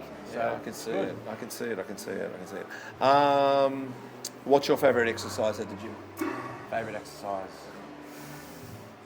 Any shoulder press variation, I find, What's your prominent body part that you feel you were gifted with, and how do you train it? So I find probably my quads. Yeah. Yeah, mate, fucking makes sense. Yeah, I'll just look down.